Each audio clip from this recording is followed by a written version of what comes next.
Thank you for taking some time to be with us this morning.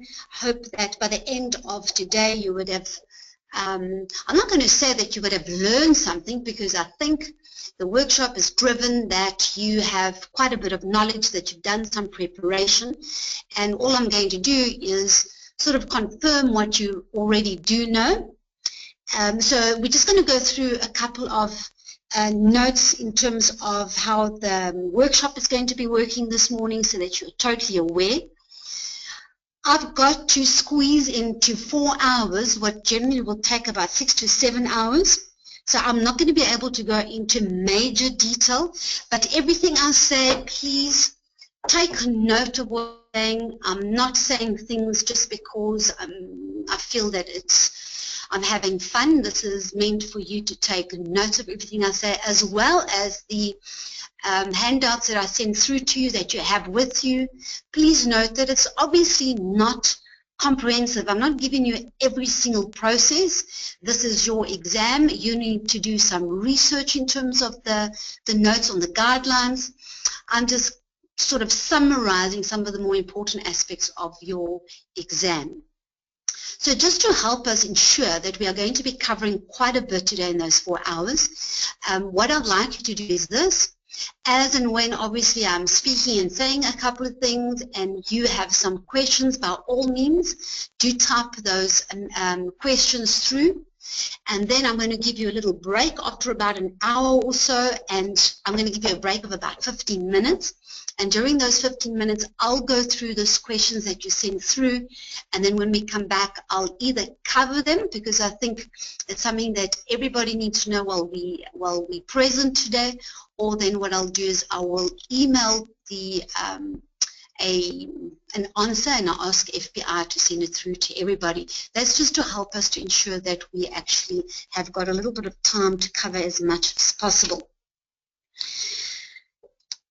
All right, because I've mentioned that I'm not going to go in total detail, I'm obviously going to be summarizing the most important bits, again taking into account or believing that you've done some preparation and that you've got some knowledge. Because remember, some of you have done the postgrad diploma already, so you've got that knowledge that you acquired last year, and some of you are doing the challenge exam, which means that you've already got that knowledge in any event, whether you did the postgrad or not.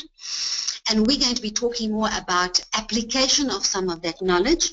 And you're going to notice that as I go through the case study, we're going to be doing a lot of things all in one go. I'm going to be talking about a lot of the topics in your guidelines.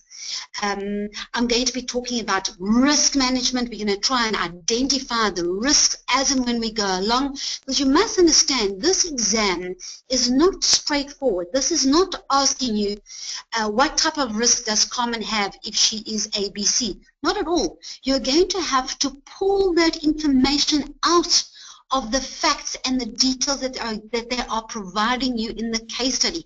This is the difference between your postgrad diploma and your PCE exam. It's not straightforward. Similar to when you're sitting with a client. A client is not going to give you the answers A, B, C. As and when your client is speaking to you, divulging information, you asking certain questions, you've got to pick up. You've got to pull out of that conversation that you're having with your client the risks and mitigating factors. What are you going to have to put in place? How are you going to plan? And then obviously make your recommendations. And that is sort of the effect that I want to create today. Just a couple of pointers, please, that FPI has asked me to highlight. When you are writing your exam, if you are writing any particular notes or working out any form of calculations on the side with pencil, that will not be marked at all. They've mentioned that at times the students have actually provided the correct solutions in pencil and the incorrect solutions in pen, and they have to ignore the pencil part. So please, even if you are doing little notes on the side, do it in pen. The examiners will probably take that into account as well. And then the most important, I think, the most important, you have probably heard or picked up that the pass rates are not necessarily the greatest. And we don't believe that's because you don't have the knowledge. We think you are full of knowledge. I do believe that you've passed the postgrad and any other degree that you have because you have the knowledge. The problem with our pass rate is really that, and this is also my feel, is that perhaps we go in with certain assumptions. We are nervous, we are afraid, for whatever the reason is, and we go with these this thought pattern, and we are unable to cope with that thought pattern and that panic, and then what happens is you are not reading the detail that is provided, and you are not reading the question. You are not concentrating or focusing on what is it that they're asking of you. Are they just asking you a particular recommendation?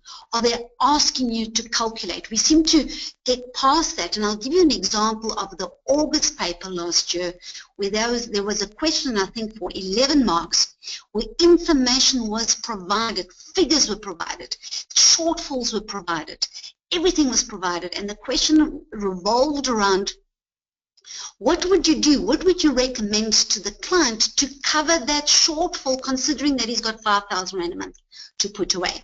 So what are they trying to do here? They're not asking you for a calculation, neither a retirement plan calculation, nor were they asking you an income tax calculation. They just wanted to take a look at what type of products, investment vehicles, tools, etc. would you utilize for this particular client in question, which you had to look at in terms of risk profile, age, objective, etc. And what would you recommend? And there you could use things like a retirement annuity. What were the advantages and disadvantages of a retirement annuity? What about your tax-free savings account, which was very big last year? It was launched last year. Compare that to retirement annuity and tie that up to the client. So please, guys, and especially in these exams, especially on the one particular paper, well, as you know, there are two papers. Detail, detail, detail. Read, and then take a look at what they're asking you. A lot of people ask me, how do I approach a particular case study? And I'll tell you how I approach it. The first thing I do is I turn to the questions. I read the questions in detail, long before I take a look at the facts. What are they asking me to do? That's number one that I do. What is it that I'm expected to do in that exam?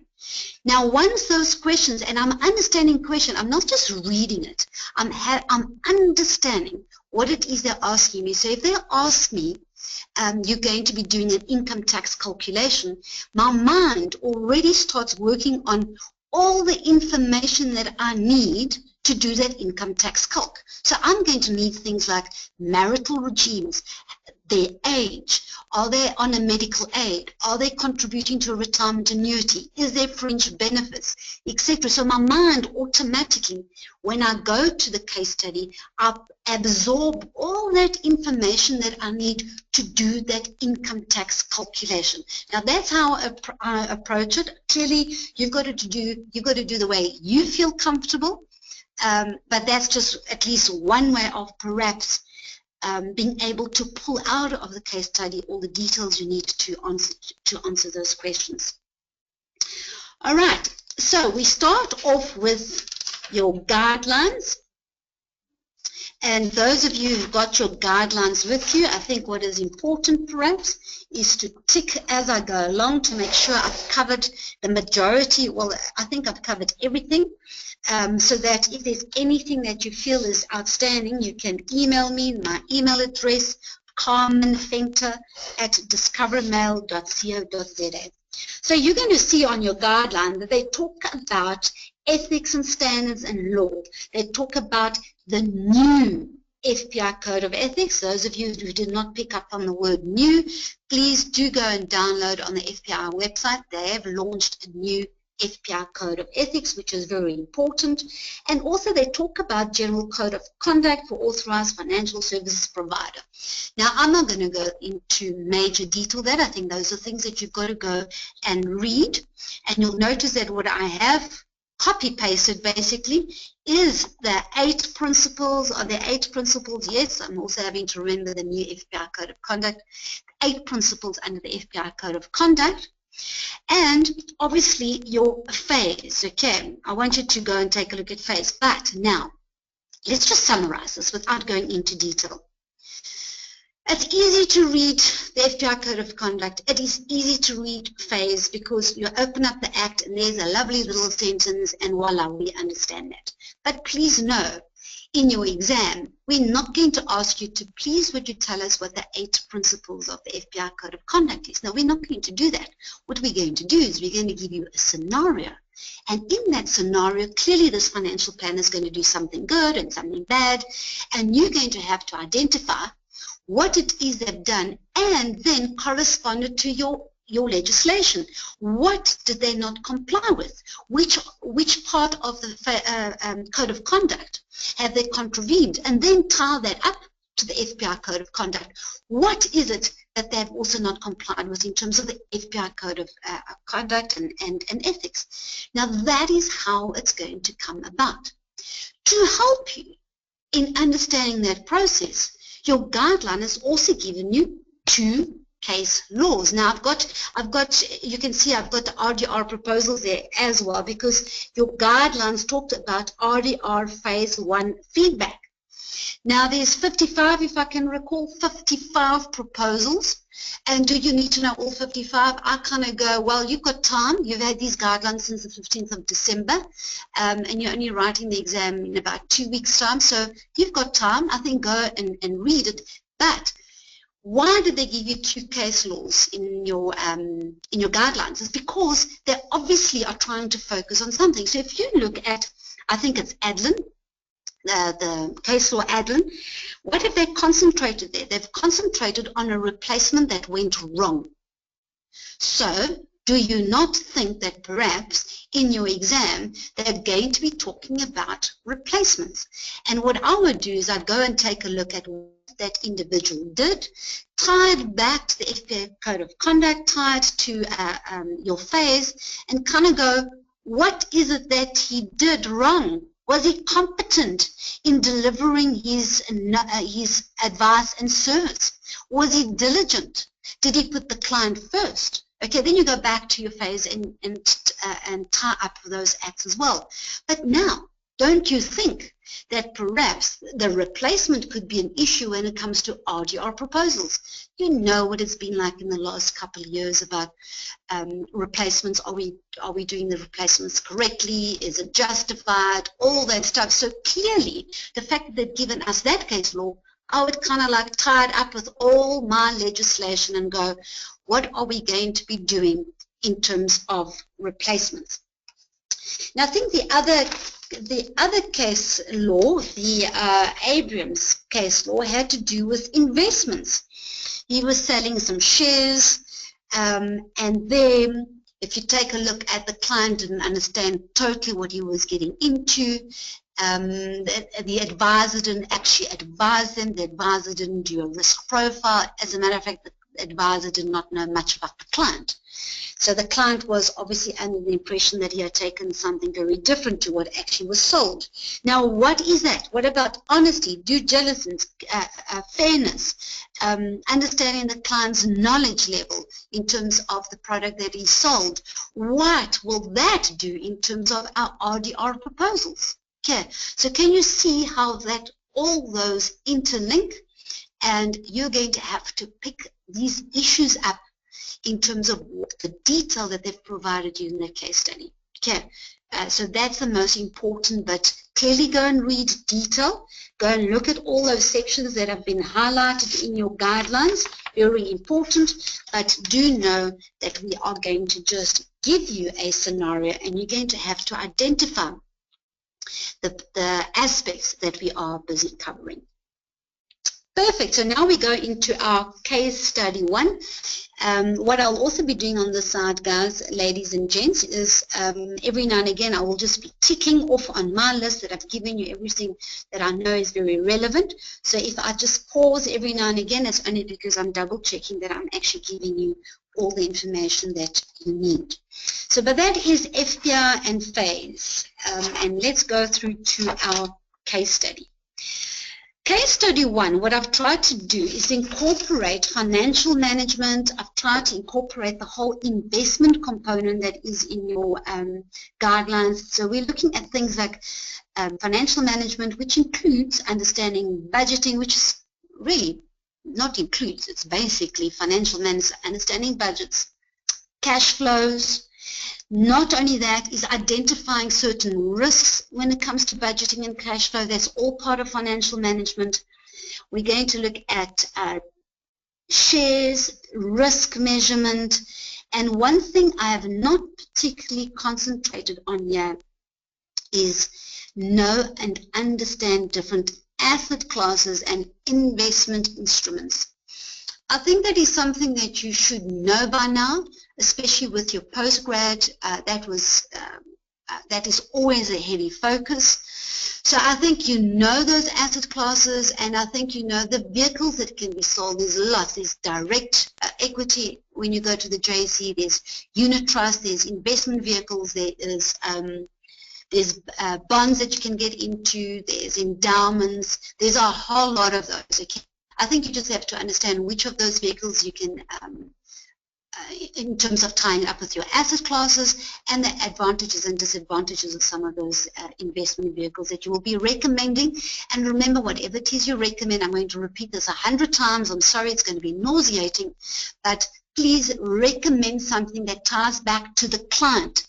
If the client is about to retire, or he needs money in a, let's go like this, if he needs money in a year's time, you're not going to sell him an endowment policy that has a 5-year term. So be very careful about these investment vehicles. You might know plenty of them, which is fantastic. That's what you need to know in practice. But for the client on hand, that is important, okay? Otherwise, you're going to lose marks, because we're grateful that you understand investments, but this is not for the particular client we're talking about. So let's go through our process. Financial management. Okay, so what is a cash flow? What is budgeting? Now you must understand cash flow. Let's think of it like this. Let me see if I can draw a little picture. That's something I love doing, is drawing pictures. So let's see if I can do that. Okay, you must remember that what you've got is you've got a whole lot of little pockets. Okay, and guys, just apply, sorry guys and ladies and gents, just apply this to yourselves, all right? It's not rocket science. Apply this to yourself. What is it that you have to pay? I've got my bond that needs to be paid. With that, this residence I have, I've got water and lights, and I've got all these things that I have to maintain in terms of this property or this residence that I'm in. Then I might have dependents. That could be children, spouse, mother, dad, etc. And what is it that I have to focus on?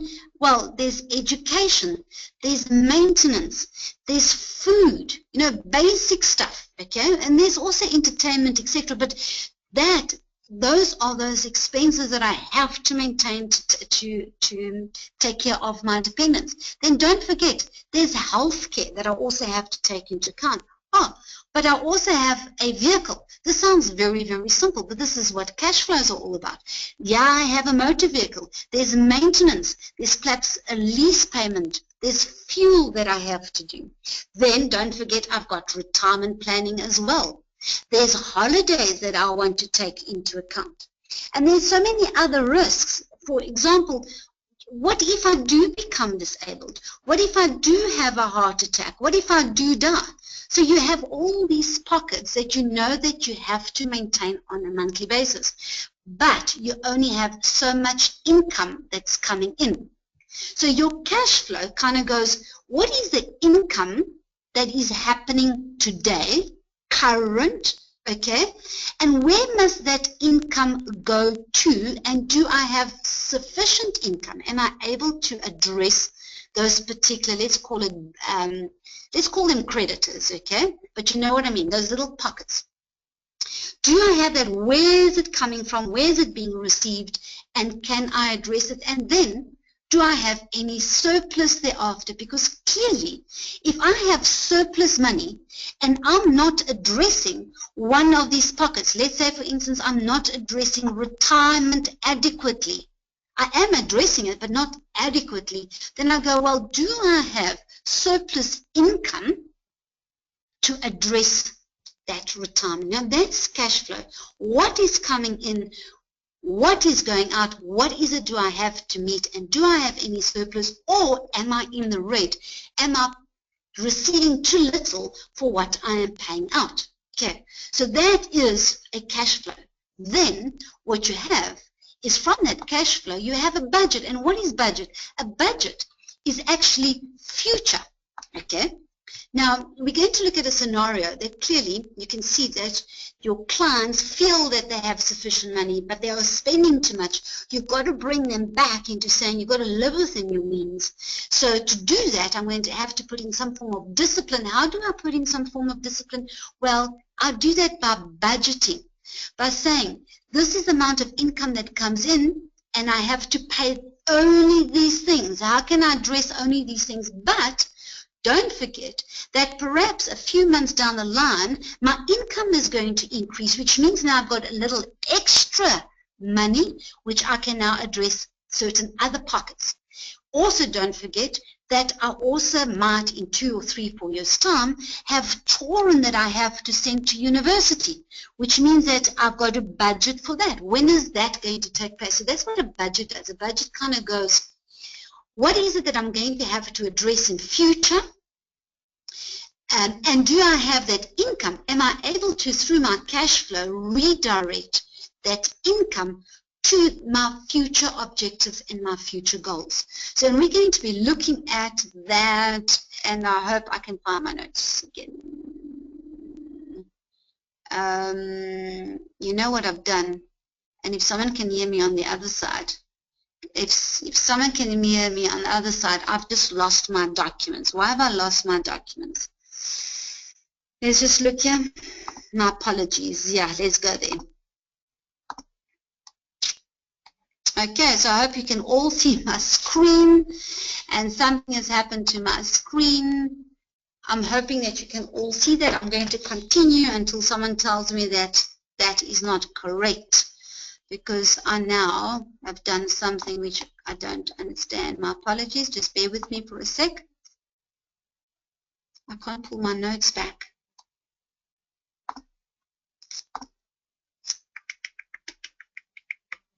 Okay, for some reason I can't pull my notes back, and I don't want us to say, well, this is where we're going to be going right away. I don't want to do that.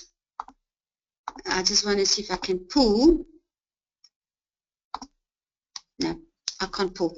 So I'm going to take a 2-minute break. Sorry, guys. I don't know what happened there. I'm going to take a 2-minute break, only 2 minutes, so that I can just quickly work out, call someone to come and pull out my notes. Okay, 2-minute break.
Okay, that's 2 minutes, And I have a lovely gentleman who's actually helped me find my case study again, so I do apologize for that, but now I know how to do it. So let's go through and talk about our case study now that I've told you what budgeting and cash flows are all about. Tom and Jane provide you with the following information which they need your assistance. And important bit is this: they would like you to work on both their personal financial situation as well as their business, which they are co-shareholders. So can you see here important information? Because why? This is a risk, okay? The fact that they are business partners, co-shareholders, this is a risk. Because why?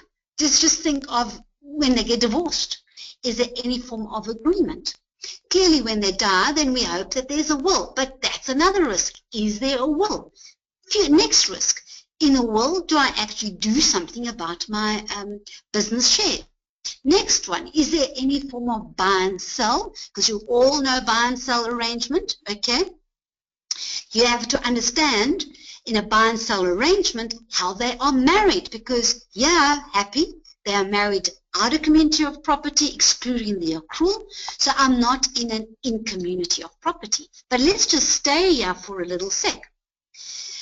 So I've identified some risks. Now your duty is to go and say, what do I introduce to ensure that I mitigate those risks? Some of them you're not going to be able to get rid of totally, but you can introduce certain things that is going to lessen that risk. So this is risk management, guys. Okay, but now take a look at your guidelines. Your guidelines talks about business insurance and business contingency. So here you've already got problem number one, or rather opportunity number one, because they are co-shareholders, they are married, you've identified quite a bit of risk, and you now want to introduce a buy and sell. If you introduce a buy and sell, you all understand that it is clearly so that one person dies, there's capital that is available for the other one to purchase. It's nice and simple. Well, let's make them in community of property. Let's say, for instance, you have the husband. Let's just make it like that. We have the husband who's a shareholder in this company. And this husband is a shareholder with maybe a total third party.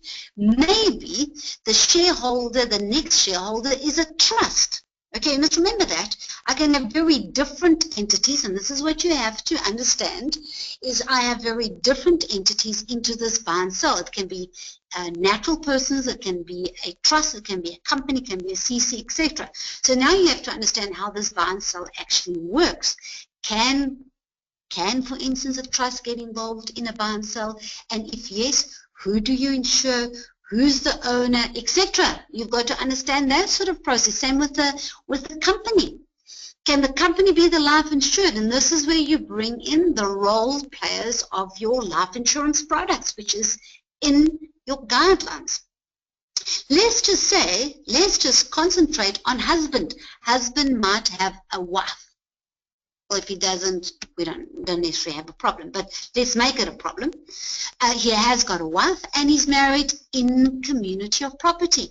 Now, what does that mean to us? It means that husband's share, half of husband's share, let's say the husband has got 50%, half of these shares actually belong to the spouse. She's got 25% of those 50%. Now, if you enter into a buy and sell arrangement with only the husband and these third parties, and the wife is not party to that buy and sell, what do you think could happen when husband dies? She can say, sorry guys, I want my 25% share. I have not gone into that buy and sell. I'm not prepared to sell my share to you guys. So voila, I am party to that company all of a sudden. And this is where you now have to come in and say, how am I going to introduce a buy and sell in terms of business contingency to make sure that it meets exactly the client's needs, taking into account marital regimes and taking into account that there could be different entities that actually are shareholders in this company. Okay, so very, very important. So we've that they are married out of community of property, that excludes the accruals. Let's just run through our marital regimes. We basically have, if I get married, full stop, I'm married in community of property. Unless I specifically ask for the accrual system. If I ask for the accrual system full stop, then I'm automatically married with the accrual unless I specifically ask for the accrual to be excluded. Okay, so these are your marital regimes. And of course you've got customary marriage. Now you must remember there's a traditional customary marriage and then there's customary marriage. If it's traditional, it's obviously not gone through our Matrimonial Property Act, and they've got a whole lot of other things governing them, but I think we're going to probably concentrate more on customary marriages that are actually registered under the Matrimonial Property Act. And that works the very same regime in community of property, or unless A and C, unless specifically excluded. And then more often than not, the majority of legislation will recognize spouses because they're married under the Matrimonial Property Act. But then don't forget, we've got to look at other, they're not marital regimes, but other situations. And the other situations we've got is obviously long-term relationships, and then we have tenets of religion. Long-term relationship, not spouse for a lot of legislation, and that's what you've got to remember, not spouse for a lot of legislation. So I'm just going to, let's just, there's so much to tell you. Okay, so long-term relationship, not spouse for many legislation. Let's just think like this. Income tax, your spouse. State duty, your spouse. CGT, I mean, there's all part of income tax, but your spouse. Let's look at Intestate Succession Act. Intestate Succession Act, am I spouse? Now, important here is to say, well, according to the Intestate Succession Act, as a result of Gary versus Culver, we have a slightly different definition of spouse, and that is to say, if you're in a long-term relationship, then I will only recognize same-sex partners as spouse. Meaning that if the same-sex partner, if one of them had passed away without a will, then clearly the remaining partner will be seen as spouse, and that spouse will inherit the estate. It will not go up, it stays with spouse, and if there's any dependence of the deceased. But if I'm in an opposite sex long-term relationship, that does not work anymore in the Interstate Succession Act. Because why? Because we've always had the Matrimonial Property Act to get married under, so we clearly did not want to do that, and the Interstate Succession Act then does not afford us that protection. So can you see the little differences that comes in terms of your marital regimes and obviously other relationships that does not fall under our Matrimonial Property Act? Nor is a long-term relationship a spouse for the Maintenance of Surviving Spouses Act. And it doesn't even go into same-sex in terms of Maintenance of Surviving Spouses Act. So you need to understand not only your matrimonial property regimes, but also the implications of that regime and all your other legislation. If you look at tenets of religion is not recognized in our country, but what they do is certain legislation has changed as a result of case law.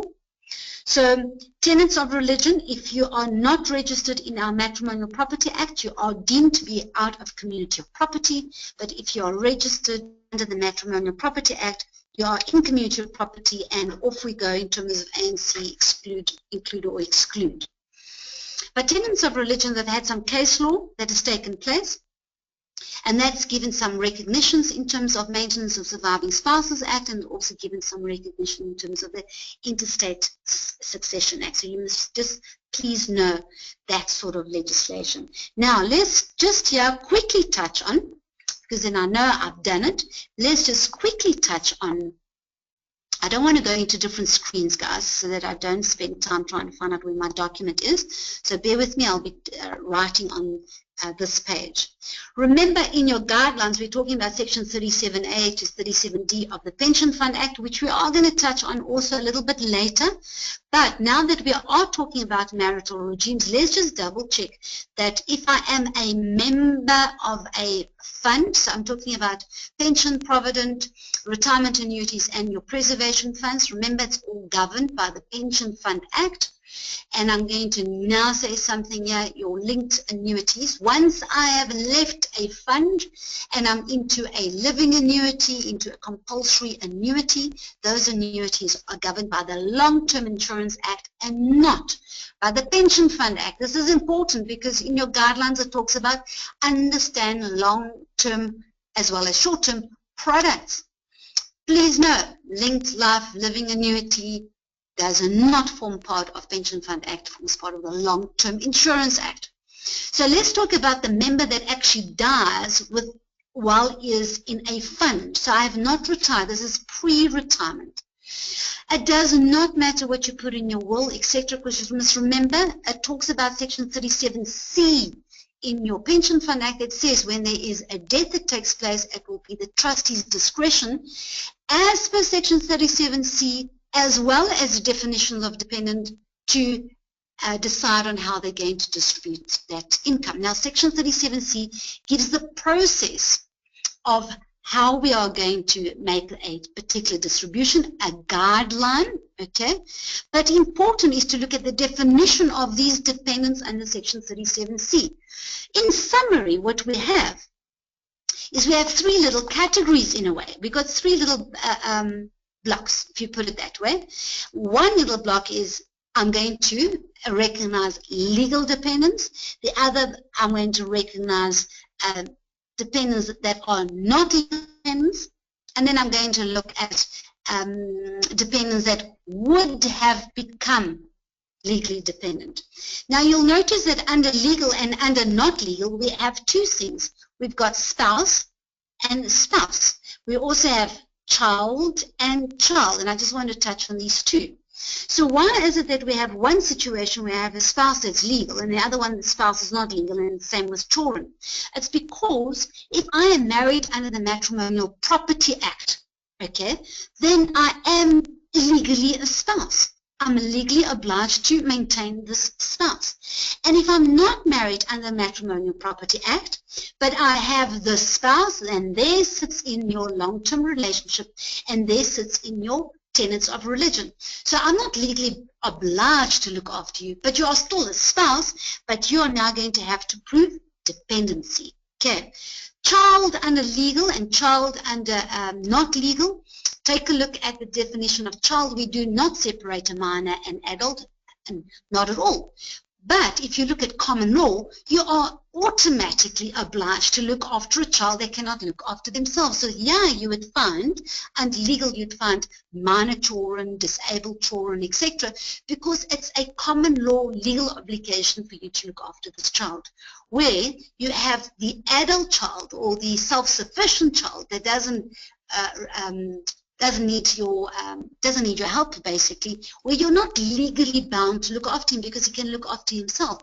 But they can still have a claim because you would be, if you can prove dependency, then you have a claim under Section 37C. Okay, so there we've touched 37C and we've touched on the definitions, and we're going to be looking at the other aspects of 37 of the Pension Fund Act as we go along. Okay, so we've touched on a little bit of business contingency, business insurance in terms of the buy and sell. We've touched on marital regime and a little bit on products, as well as 37C of the Pension Fund Act. Don't forget, if I go back to business contingency as well, is if one of these individuals, if either Tom or either Jane may be key people, then please don't forget there's something like a key man policy, and this is where the key man policy can be deductible or not deductible. So there's your income tax component that comes in there. Buy and sell is definitely not tax deductible. It's not taxed as income either. It's capital in nature. But now don't forget, from an estate duty point of view, even though this key man policy might be structured according to those requirements, the fact that we have connected people who are co-shareholders, and clearly I have an estate duty implication. So when you put this policy in place, you've got to ensure that you've also taken care of estate duty. Why? Because this is a family company. and it's going to attract a state duty. It's not going to be exempt. Same with your buy and sell. In this case, I can't see why we're not going to structure proper buy and sell, so it's going to be exempt from the state duty. But for any reason, if I do not meet those three requirements, 3-4 requirements under the buy and sell section 3.3a of the Estate Duty Act, then I'm going to have a state duty implications, and I've got to take that into account, otherwise there's potential problems. So they've given you the following information. They've said I've got director's fees, net of tax. Now, important here that I'm making reference to net of tax. Why? Because a lot of times a client can provide their gross income. They kind of go, yeah, I earn, sometimes be careful with cost of company. Cost of company, I'm 100,000 a month. Is that what they're actually getting? Is that the cash they're taking home? Because remember, a lot of people earn income, but it's not cash that goes home. So if I give you my Tom's director's fees are gross 100,000, then you must understand he does not have 100,000 to spend in terms of cash. He has after-tax money. So that's important. Take a look at what am I providing there. Okay. Then there's two sets of dividends. Jane's is being reinvested. So do I take Jane's dividend into account? I don't think so. They are not earning 125,000, 190,000 because I'm definitely not taking those dividends that are being reinvested. So this is where you've got to now identify what is truly part of this cash flow. Then we have got dividends that Tom does receive, and we've got interest that Tom does receive. But here goes the question. Is it guaranteed that I'm going to be getting this sort of amount on a regular basis? Not necessarily, because a couple of things. Interest going up, interest going down. Whether those shares are performing or not, the type of shares that you've got. Maybe they will provide dividends, maybe they will not. So it's not guaranteed income. Maybe I'm going to sell my shares, or I'm going to cash in my savings account. So this is not guaranteed. So you've got to question, do I take it into account in terms of income that's being received, or do I just ignore it? And that becomes a surplus. This is like bonus money, and maybe my bonus money can go into a separate type of pocket. Maybe it can create a money market. That's something you've got to identify based on what your client needs. And here is another bit of income that Jane receives. Jane receives income from a trust. Well, that's brilliant. I assume I would kind of go, well, if it is a vesting trust, or if it is a discretionary trust with an obligation of an annuity built in, then I'd kind of go, yes, Jane, let's take this 10,000 Rand a month into account. But this is 10,000 where the trustees have a discretion. So can I build a cash flow, and can I build a future budget based on something that I don't know if I'm going to get or not? I do not think so. So perhaps this 10,000 Rand that she is receiving, again, I kind of go, perhaps that is bonus. Perhaps every time I do receive it, I can put it into a money market account. Maybe in future there will be sufficient capital for my budget exercise. Okay, can you see how I can start tying it up? Then they give you, so I'm looking at, this is all the money that has come in. So now I kind of go, okay, fine. What are your expenses that you are having to incur? And here they give you all their monthly expenses. Note that at the same time, because there's a potential of being asked to do an income tax calc, because if you look at your guideline, it talks about provisional. So that already tells you the chances are I might have to do some form of income tax calculation. So as I'm going through the expense, can you see I already have 2 children? And there's Tom and Jane, so I've got 4 in this family, so I can take into account perhaps medical aid credits. Did you see right at the top? He's 38 years of age, important for income tax calculation. Take a look again, marital regime. This is out of community property, so we're cool. We don't have to account for income for both of them. But if they're married in community property, what are the implications when I do a provisional tax for my clients? Okay, important then. I've got cars, I've got a whole lot of things. I'm just going to run through all your expenses over here. You can go and look at it critically, but at the same time that I'm going through these expenses, I'm starting to identify things that perhaps we can look at that may not be, I know I'm doing DSTV and you guys are screaming, that I may kind of look, you know what, if you don't have enough income coming in, then there are certain things that perhaps we can renegotiate. Okay, look at the savings. Why do I think that this could potentially be a problem? Medical expenses out of pocket. Well, are they on the correct medical aid plan? Okay, so those are the type of things I'm actually now starting to look at. They have told you that they've got a surplus of 23,890 because they believe they're earning 120,000. But do they have that? Do they? Because if that 10,000 doesn't come in, then I might not have so much income available. So they've taken it a little bit further and they've said at this stage I'm just going to assume that they are earning 120,000 just to make the exercise a little bit easier in terms of flow. And what I'm going to do is I'm going to first go to the 7 months. So Jane has been a little bit concerned about their way of spending, and what she's done, she has already recorded what has happened in the last 7 months. Can you see that even though when they looked at your when you looked at your income and your expenses, it seemed like they had this major surplus. So I mean, gosh, that's not really a problem, is it? But once they actually start looking at how they actually spend their money, that gives a very, very different scenario. Because look how often they're actually running out of money. So they are living way beyond their means. That is a risk. Why?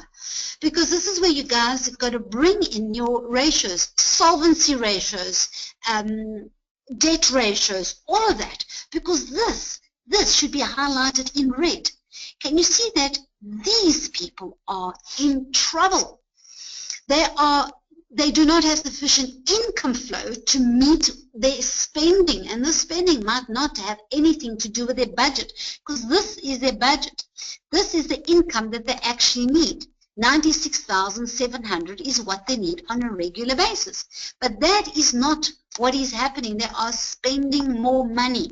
They are going into the red. What does that mean? That means that sooner or later they're going to have to cash in some of those assets because they're not going to be able to meet creditors, which is going to put them into a problem in terms of sequestration, which you're going to have to understand the process of sequestration and liquidation. So can you see how this whole thing flows? And we're going to just touch on that process a little later. So now you've got to kind of go, Tom and Jane, yeah, you're saying that you're budgeting 96,700. Firstly, your income is incorrect because you do not actually earn 120,590. But as you can see, she's recorded, Jane has been good in actually recording the income she actually does receive. So it's not always at 120, but they are spending as if they do have 120,000 all the time. They don't. So you've got to go back and say, what is it that you're actually doing? I want to go back. What is it that I'm actually doing on a monthly basis? And I actually want to go back, but it doesn't want me to take back. So let's just try doing this. I'm getting to know the system at the same time. Okay, so let's just go back to then. What have you actually been doing? And this is their little exercise that they have done. They've gone, well, if I'm budgeting 25,000 for my bond, am I spending 25,000 on it? Yes, I am. So that's not a problem. So let's look at areas that is a problem. I'm budgeting overspending. Budgeting overspending. Telecoms, budgeting overspending. Maybe what I should do is take my children's cell phone away. Budget overspend. Budget overspend. So can you see there are a couple of parts there that you can go, but hold on a sec. You are not actually sticking to your budget. Okay, this is my budget. well, rather this is my income and expense sheet, not my budget particularly, okay? So I am overspending on a couple of things. And this is now where you sit down and you budget with your client, because look at that, I might be in the wrong medical aid plan. I've got to take a look at what is going on there.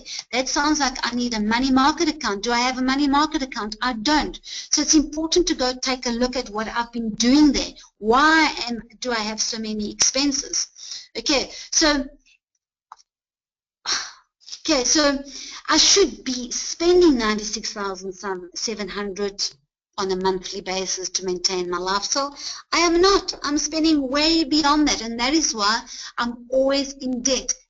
Bring in those ratios. Am I going to be able to meet my my creditors? Now, you've got to go into a budget exercise. How am I going to go into that budget exercise, taking all this information into account? Well, I've got to also go take a look at, I've given you assets and liabilities there, which is important for you to go and read. What I've also done for you is I've broken down into, in terms of these assets that I have, what can I take into account, and what you can take into account immediately is clearly only your liquid assets. Of course, I can take shares into account, but what does shares do? I can't take my RA into account. What does shares do? Shares has got income tax implications. I've got a market, the economy, those implications. So those are, I don't want to necessarily touch my investment assets. I want to leave them for as long as I can. I do not want to have to sell off my fixed assets. You don't want to go into that situation, but you're going to see in terms of your sequestration process that that is obviously what could happen. Okay, so budget is not only the expenses that I have to spend on a monthly basis, but look at what they tell you. They say in 12 months' time they're going to have to replace a car. This is what they are considering having to pay. That's a risk. There's just no ways, if they keep going like this, that they're going to be able to afford this car. So you've got to budget for that expense in 12 months' time. Bring in what they're going to have to spend for them to understand whether they actually have that amount of money or not. But then at the same time, they go and they say, I have one child that has to go into university in 2 years' time. I'm not even talking about the other child. They've got two, remember? Just one in 2 years' time. I have to have quite a bit of capital. They estimate that this is going to cost them 54,000 a year. Yeah, I haven't even told you how many years they have to study for. Okay, I've tried to keep it simple. There's accommodation that they have to pay. There's food. Another thing important to note, very important to note as well, is what have I done? Is clearly this 54,000 is for a year. 54,000 a year that I have to take care of. And then I've given you what they have to take care of on a monthly basis. So be very careful. Then I've also mixed here capital that's needed. The 200,000 car, that's capital that's needed there. Okay, so can you see I have mixed a couple of things. I've gone in and I said annual, I've gone in and I said a monthly, and I've gone in and I've said once off capital. So in your budget, you've got to understand what it is you are talking about, please. Very important. Okay, so I've got these expenses that I've got to address in 12 months' time, and I've got expenses that I've got to address in 2 years' time. But you've got to decide in terms of your budgeting which one is actually going to be more important. Is it going to be motor vehicle, or is it going to be money that goes into savings for this education? Now I've got to work out, given my information, I've got to work out how much do I have to put away to cater for these studies. And please don't forget, I haven't even taken care of the car here, okay, converted everything into annual. And don't forget how to use your resultant rate. Why? Because here he's telling you education will increase with 9%. And he's quite happy to put in income that keeps up with inflation. Okay? So 2 escalation rates. I cannot work on my calculator with 2 escalation rates unless I use my resultant rate. So please know when you have to use your resultant rate and when you don't have to use your resultant rate. We're going to look at that from a retirement plan point of view. Okay, so cash has come in. This is where I'm going to spend my money to. Do I have sufficient income for the amount of money I'm spending? Where is that money going? Can I be redirected? Can I be disciplined so that I can work on a budget to ensure that I never remain, or rather to ensure that I always remain solvent, that I always can pay my creditors, that I don't have to dip into my cash on a constant basis. Otherwise, I'm going to have to end up selling a whole lot of other things. Okay, but you've also got to take into account what else your client's going to be needing in future. That's part of your budget. What do I have to take care of in the future, and can I actually do that? Here's another requirement, another risk. Got a frail mom that I've got to take care of. That's going to perhaps cost me 10,000, or those divided by 4 brothers. They're going to have to make this decision in 6 months' time. So in 6 months' time, you have to build into the budget the fact that you may have to take care of the mom. But perhaps there's another recommendation here. Maybe by moving in, you can save that extra bit of income. Don't forget, directed fees will increase with 10%. What I haven't done here is tell you exactly when. But when you do a budget, you've got to factor in that increase, because that's extra income that's coming into the money. Prioritize. Where is that now going to go to? Okay. And it's already giving you a risk here. Tom had to recently sell a portfolio to fund unexpected expenses. Can you see what they're doing? They're incurring tax on one side. They're having to sell, ideally, long-term investments or short-term investments to meet their current expenses, which is not ideal. There's all your risks identified. There's your cash flow, there's your budgeting, there's your financial management. Now remember, it talks about, your guidelines talks about understanding budgeting for natural and juristic entities. Here I've given you a case study where I have a natural person and business, because you need to understand both. We're going to go into the business side as well, but not in as much detail. We're just going to look at the financial position, and the income, comprehensive income for the company, just to pull out some information for you. Okay, but now, if Tom and Jane do not look after themselves, is to then not start becoming disciplined in terms of their budget, what do you think could happen? Now, this is where you've got to, please, it's not in your notes, you've got to go and research this. What is the sequestration process of a natural person? Now, you must remember, the fact that someone has put a garnishing order doesn't necessarily mean that you've gone through the sequestration process. A garnishing order is things that you're not totally sequestrated, you're still solvent, but you just haven't been paying, for instance, your income tax. That's always a lovely one. You don't pay your income tax, SARS will send a letter to your employer saying, before you pay Tom's director's fees, you will take 10,000 Rand a month and pay me first. So that is not a totally, okay. Your sequestration process is where a creditor actually goes and applies for a court order in the High Court. They are trying to make you insolvent. They're going through a whole process. Okay, you can do it voluntary if you want, but remember there's a lot of expenses and legal costs that are taken into account, but the master doesn't just say, oh, okay, you're voluntary. Or sequestrated, cool, let's do that. No, the master is going to want proof from you that by going through the sequestration process, it is actually an advantage to the creditors. That your creditors must receive at least 10 cents for every rand. I think that's actually quite horrible. But yeah, that is the process. You can't just go and do it and say, thank you very much. You're going to have to prove that that is actually to the advantage of your creditors. Okay, so a creditor can go and apply to start the process of sequestrating through the court order, and then you must remember that what happens is once you actually are declared insolvent, you can't create any future debt. So it's not like as if your existing creditors can now come after you and threaten you that they want the other debt that you owe them. They cannot collect outstanding debt because you already having been declared insolvent, you can no longer create debt. What happens is, to make sure that your debt is actually addressed in terms of creditors, they will sell your assets. So if you don't have sufficient cash to meet the 10 cents in every rand, which is your minimum, they will go and sell your assets and you're totally wiped out. Okay, so that's why you bring in every single ratio that you can to try and ensure that you remain solvent.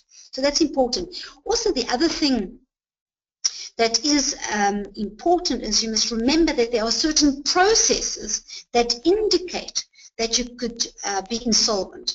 For instance, if you write a letter to your creditor to say you are unable to meet your monthly obligation and you'd like to renegotiate the repayments of your debt, you know that is a sign of potential insolvency. So your creditor can take that letter and go to court and start the whole process. So just to let you know that that is one way of looking at it, which is important. Okay, let's just touch here what would happen in terms of a trustee of a trust. Trustee of a trust, go and investigate that, because you must remember he's a natural person, so you'd have to go through a similar process in terms of sequestration. But then don't forget, under the Trust Property Control Act, can he remain a trustee of that trust? Go and check that out, because I do not believe he can actually remain a trustee. He's got to resign as a trustee. What about provisional? Let's just touch on provisional. I hope you're ticking away in your guidelines what I'm covering and what I have not managed to cover. Let's look at provision. I think firstly there's quite a bit of confusion because I got a lot of queries when I did after I did the workshop a week ago on Friday in terms of directors' fees.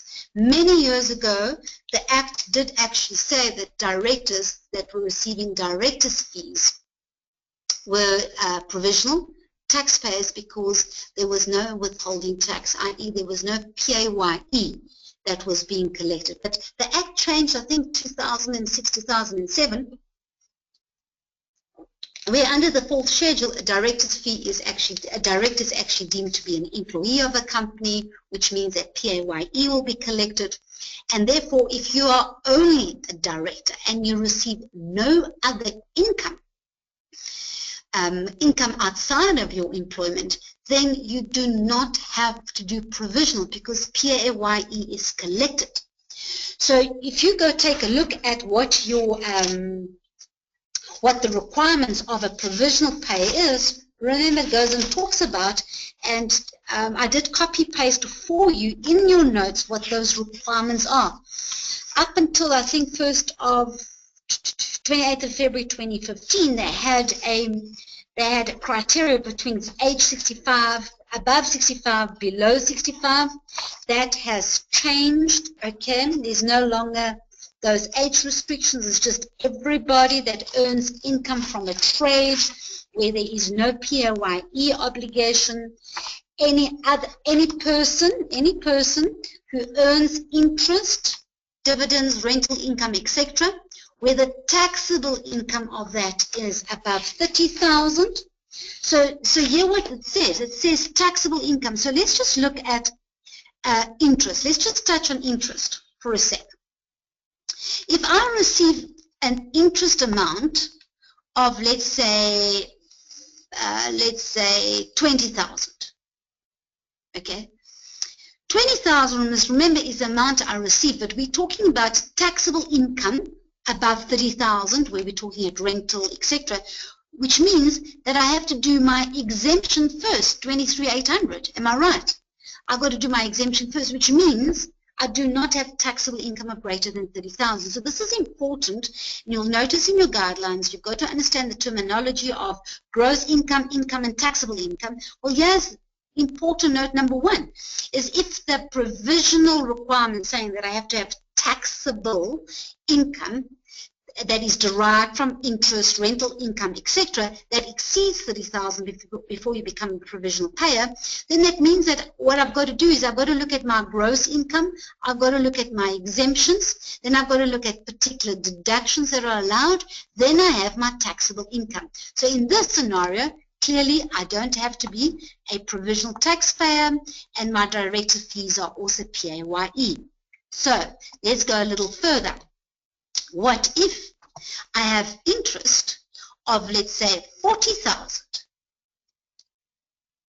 minus 23,800? What is left? What is left? I don't know how to add this immediately, but it's below 30,000. Okay, so again, I don't have taxable income that exceeds 30,000. But if my interest is now, let's say, 100,000 minus my exemption, then clearly taxable income in terms of that component is greater than 30,000, and you are into provisional payment. Okay. So understand that that's how we read that particular act. So in this example, we don't have to stress about Tom, because Tom, that capital gain does not make him automatic provisional. And Tom's got director fees that attracts PAYE, so we are pretty safe from that perspective. However, Jane is a slightly different scenario. Why? Although her director fees do attract PAYE, remember, she has trust income.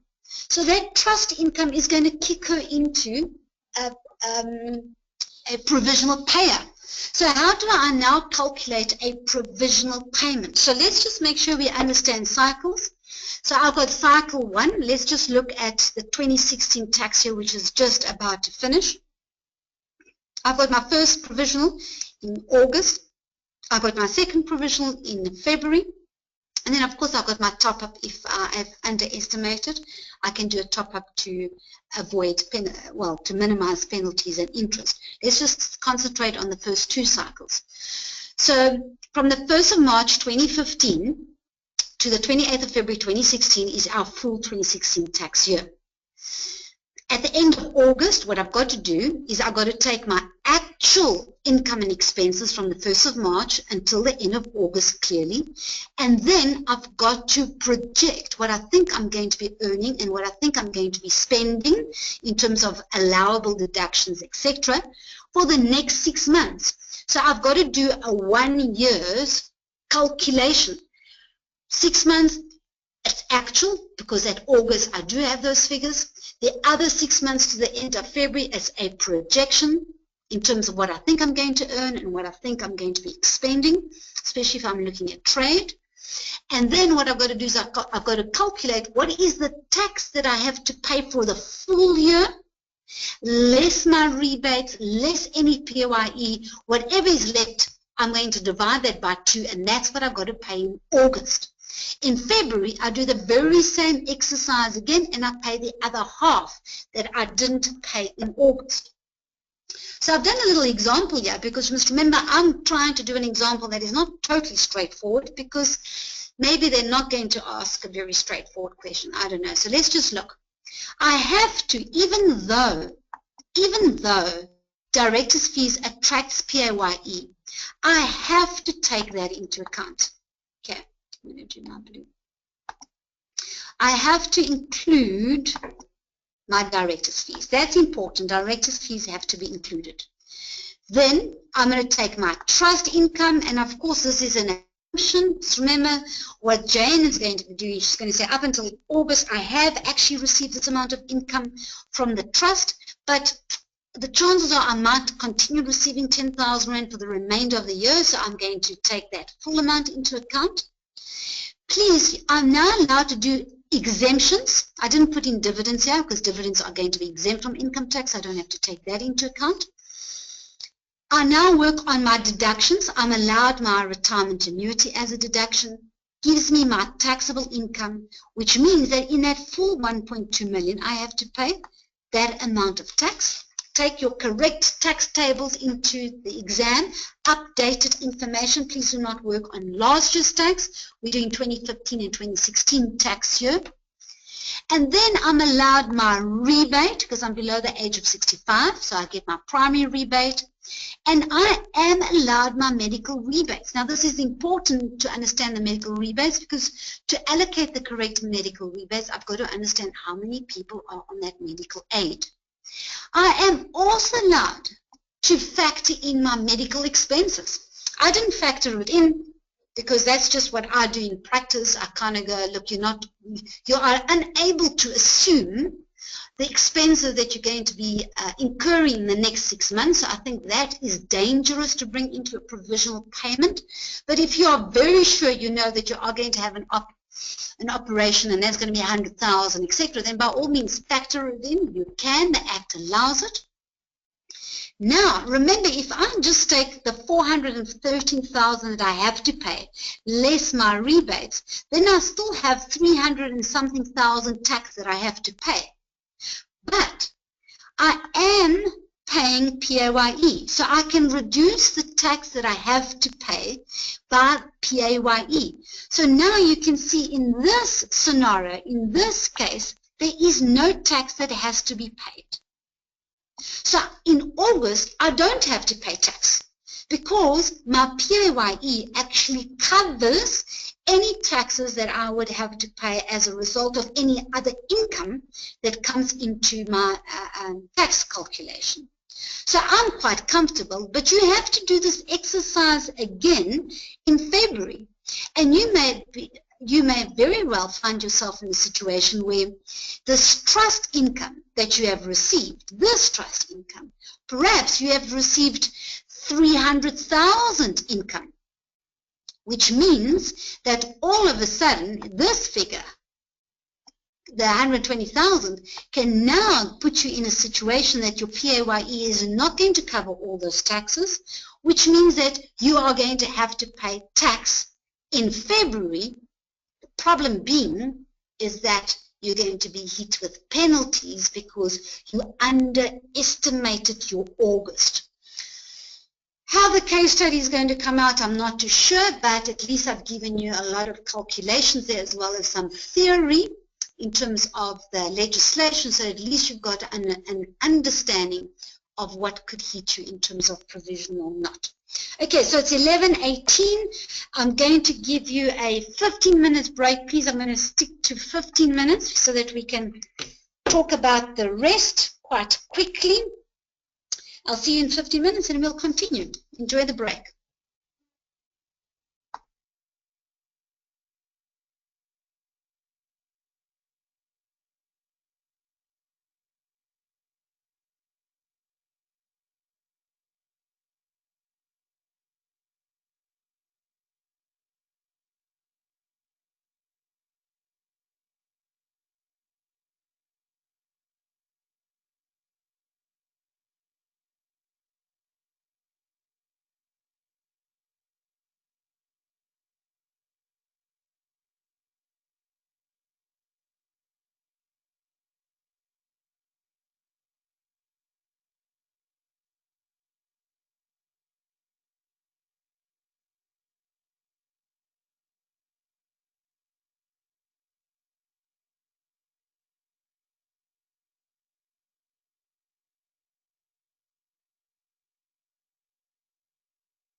Okay, I think everybody should be back by now. I overwent my 15 minutes just a little bit.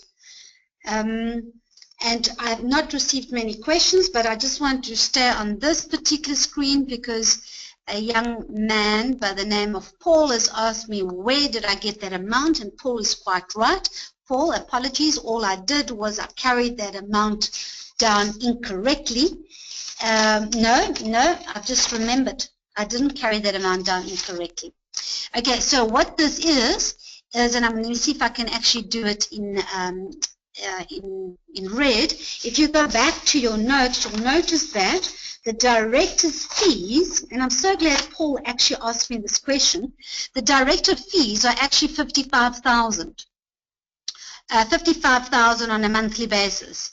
Okay, but remember what I've done there is I've given you net of tax. So if it's net of tax, when I do my income tax calculation, and specifically when I'm doing my provisional tax, is I've got to work on gross. So at 55,000 Rand a month, and it is clearly on a 40% or 41% tax bracket, I just took a 40% tax bracket. So I take that and I divide it by 6, and that would give me a gross amount pre-tax, and that's the amount I have to work on. Why? Because you must remember what I'm going to do in my provisional tax is I'm actually going to do, this is my PAYE that I've had to, that my employer has withheld on my gross amount. If I put in my 55,000, then clearly my whole provisional tax will actually be incorrect. So Paul, when I answered you, I did think, okay, I've carried it over correctly, but then my brains kicked in quickly saying, no, I'm doing provisional tax, so I have to take gross into account. And what you're going to do is, although they may not give you the marginal tax rate that your client's at, then clearly you're going to assume in terms of the income that is received what the actual marginal tax rate is, and you've got to work on gross for provisional. Thank you very much on that. I didn't, no one at the face-to-face workshop actually picked it up, and I'm going to have to tell them about it. So what I'm going to do is we're going to move now into the corporate section of budgeting and cash flow. And as I mentioned, to make sure that we've covered everything, I'm not going to go into detail, but what I'd like to do is perhaps just highlight some of the potential aspects that you've got to look at. Some of them are risks that you've got to look at, but what you're really doing here is you're going to again be doing a cash flow as well as a budget for your business entity.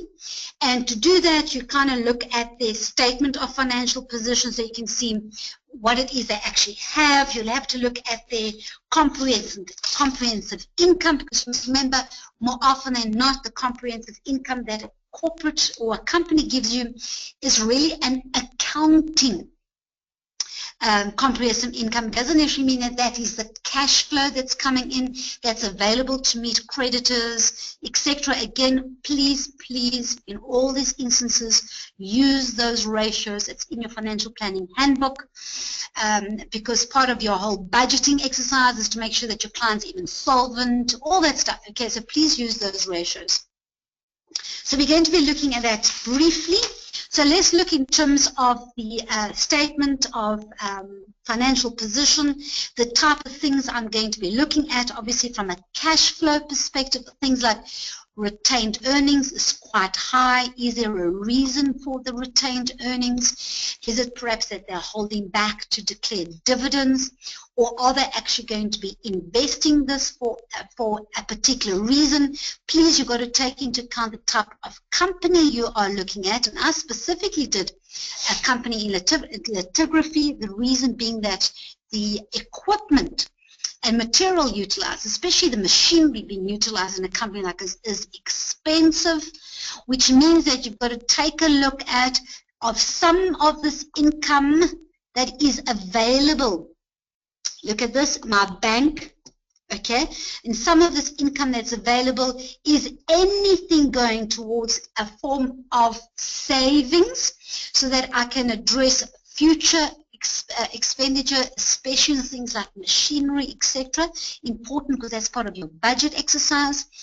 And now let's just go a little bit into your long-term insurance products that are available. And there's obviously a lot of other products available, but a very popular and fantastic tool to use, investment vehicle to use when it comes to companies is what we call a sinking fund policy, because you must remember this money that's sitting in this bank account, and depending on clearly what they're going to do in terms of that retained earnings, which you're going to have to find out, is if it just sits there in the bank, it's going to just accrue interest. Interest then becomes a taxable component for the company. There is no exemptions, so I'm actually reducing the income flow that the company can utilize. So let's look at a more effective and efficient way to save this money. And if I put it into a sinking fund policy, what does a sinking fund policy do? Well, that is just what we would call an endowment or an investment vehicle that has no life assured, which means that I'm not waiting for anyone to die for the policy to pay out. This is just really reserves. It goes into this investment vehicle. I have the opportunity of selecting my asset allocation within this vehicle. So it's going to be more than my interest. This is what we've got to, obviously got to strive for. It's going to be more than my interest that I can receive in the bank account. And I'm building up these reserves, and at a later stage, whenever the company needs money, this is something that they can go and access to fund machinery, to fund restraint of trades, to fund keymen as well if they don't take life insurance. And that's the type of product that you'd look at to invest certain issues like this. Okay. Then there's obviously loans. These are my long-term loans. This is a bit of a this. So if you look at long-term loans and you tie that up with accounts payable, these are your creditors that you still have to pay, which is far higher than the previous year.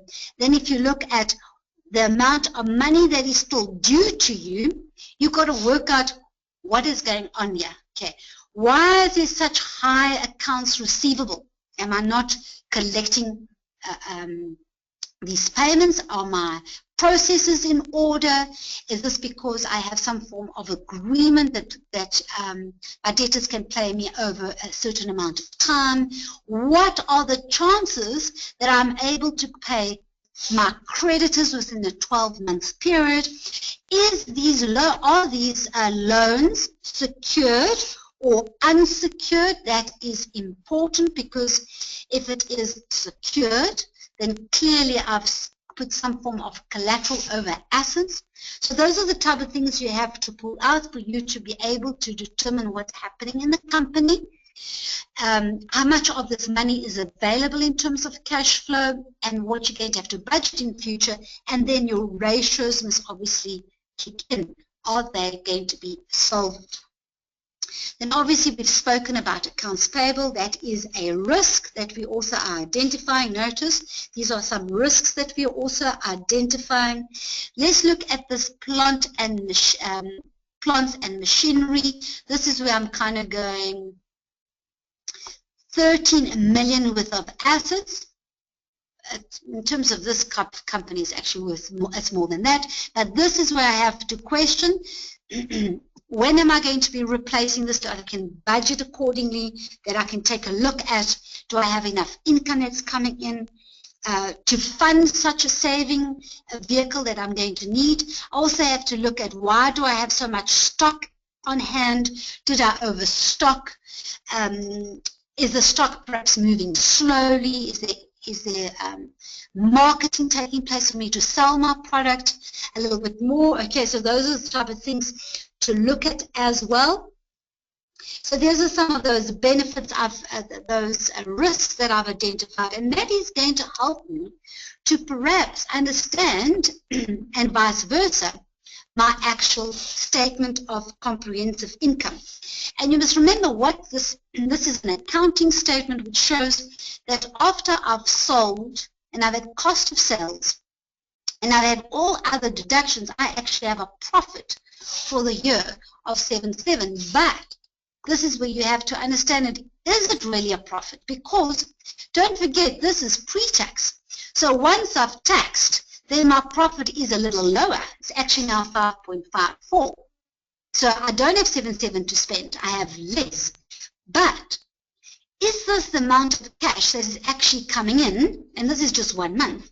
But is this or rather 1 year, is this actually the cash that's coming in that I can rely on to spend, to do budgeting, to take into account all the other bits that I have to cater for? Well, not necessarily, because you must remember, this depreciation, that's an accounting deduction for tax purposes, as not actual cash flow.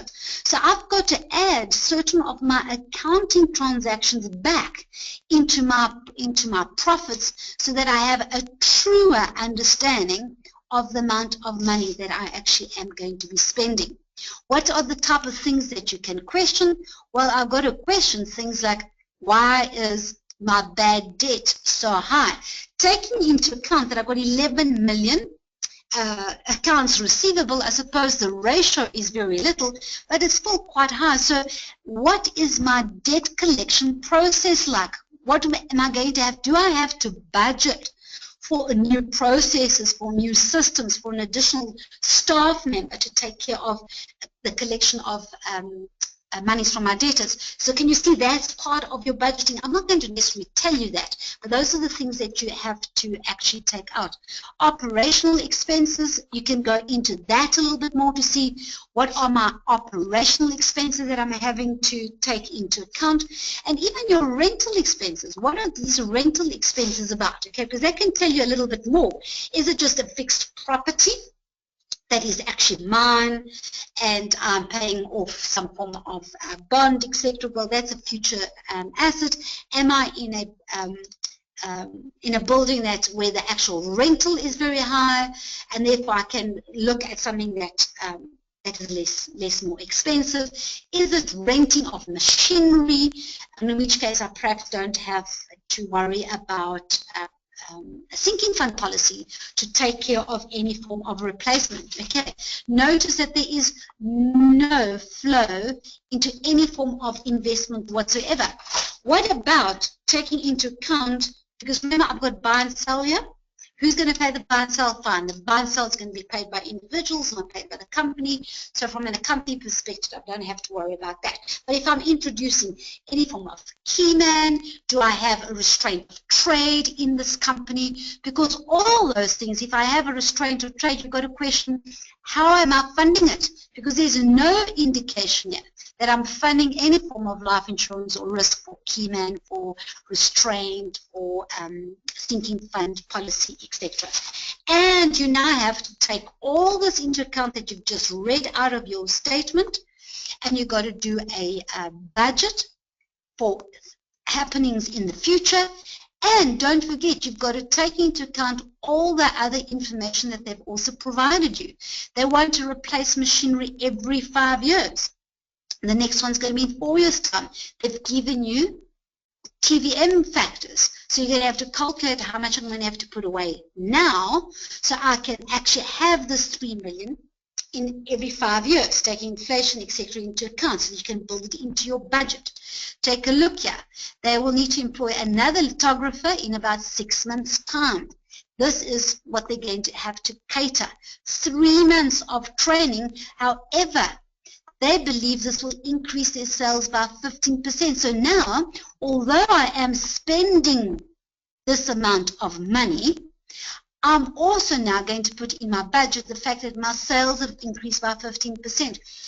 This is an assumption, clearly. I think this is what's going to happen. And then you build that into your budget. And then you do a cash flow on a monthly basis to see, is this actually the actual income and expenses that you have budgeted for, okay? And you adjust as you go along. And any expenses that increase for inflation, so you obviously have to build in inflation. What other information? There's other information on the next page. Okay, so we've spoken about this. Okay, this is the concern. They have no plans in place in the event of unlikely event of one of them dying alone or being incapacitated. So yeah, I've spoken about the buy and sell, the key man. They're leaving behind minor children. So now you've got to go and take a look at what it is that they want in terms of their goals of this company. Do they want to leave it to their children? Are they happy to sell it to third parties, etc.? Because this is a risk that you have to deal with in terms of your budget. And yeah, now you've got to kind of go, well, can I leave my shares to minors? Under common law, they cannot contract. This is going to become a problem. So how do you address this? Do you start moving things into a trust now, or do you leave it into a trust in terms of your testamentary trust for the benefit of your minor children? And how am I going to actually factor? Is there any form of cash that I'm going to need to factor that into account? And you're going to take that forward. Okay, so it's very similar to what we did from a natural perspective. It's just that clearly the information is shown to you in a very different manner. And you're going to have to take that into account and do a future budget. But we're still with our client case study 1. We're still with that client, and the client is giving you other information. They're saying, you know what, we are wanting to invest. We are wanting to invest. We are quite aggressive. Remember, the fact that your clients have said that they're aggressive doesn't mean that that is always the case. You're going to be doing risk profiling. You're going to be taking lifestyle stages into account, etc., etc., because they may be invested in an aggressive, which is fantastic because that's what you say you are, but can you actually afford it? Do you have that risk capacity and that risk tolerance? And they believe that the only way to go is shares. I've concentrated on shares because that's all over your guidelines. So I haven't gone into many other vehicles, but doesn't mean that you've got to restrict it to only shares. I've just focused on it because I think what you're going to have to do, it talks about understand and know how to calculate ratios when it comes to comparing different asset classes such as shares. So this is what I've sort of concentrated on, guys and ladies and gents. And notice they want to grow their capital considerably. So remember, when it comes to shares, there's many types of shares, so maybe that's the wrong terminology to be using. But remember, there's those shares that are going to provide dividend income. So it's got a high yield in terms of dividend. And then there are others that either has a very low yield in dividend or no dividend at all, but concentrates on capital. And here's your client saying, I want capital. So please, when certain information is provided to you, don't overlook these little factors, because you might say to your client, oh, share A is exactly the one you must go for because you've identified all the other pretty little elements. But that might just give you a high dividend yield, and that's not what your client is after. Your client actually wants earnings, capital earnings, future earnings, okay? And that's what you're going to have to take into account when you do those comparisons. Always tied back to your clients. So they've researched a couple of companies, and they are hoping that they are invested or about to invest in a share portfolio that will provide them with at least 13% annually. So can you see 4 requirements here? They're telling you they're aggressive. They only want capital. They would like to stay with shares and nothing else. And they were expecting at least 13% before tax. So these are the things you've got to work in when you're making your recommendations. They've looked at certain shares already, okay? And you must understand, this is a exam paper.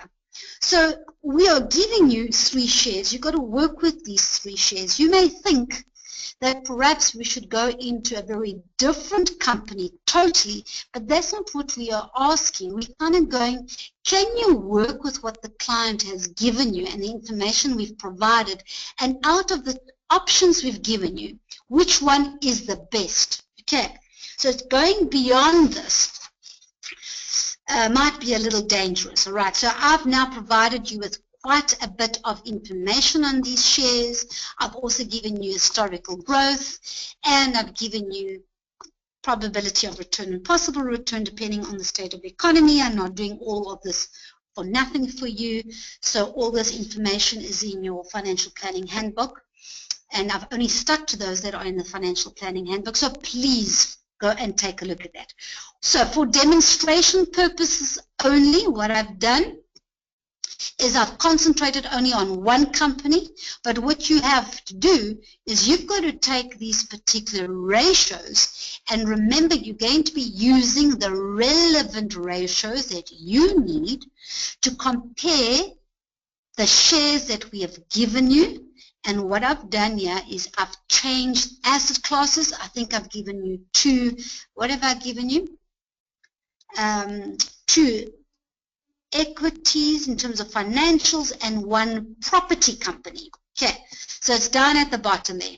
I've given you different asset classes because the important thing here is if I look at your guideline, it seems to make reference to the fact that you have to compare different asset classes such as shares.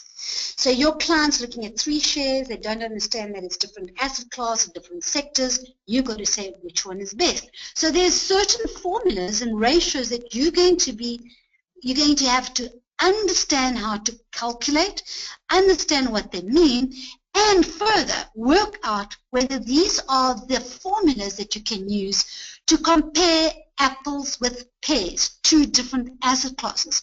Not every single formula I'm giving you can do that. So you've got to go and work out which formulas to use to then make your recommendation to your client, taking into account their requirements. So I've just given you some things to look at. For instance, I've said I want to know how much dividend I'm getting per share. This tells me I'm getting 4.8 cents for every share. But now I've got to go and say, well, is dividend per share what I'm actually after? Perhaps not, because my client is not too interested in dividend yield. They're actually interested in capital growth. But there's how I calculate my dividend per share. What if I want to know what my earnings per share is? Because remember, the higher earnings per share, the better the company is doing. And this is my future earnings per share, and there's my ratio to determine that. There is another formula that you can also utilize. I'm just giving it to you because I thought it was quite interesting. Will it be part of the exam? I'm not sure. And this is basically, well, if we know the term that Tom wants to invest, so Tom goes, I'm happy to buy shares and I'm happy to keep it for, let's say, 10 years, then it kind of goes, what will my earning per share be in 10 years' time? This is my current EPS. My future current EPS is that one. What will it be in 10 years' time?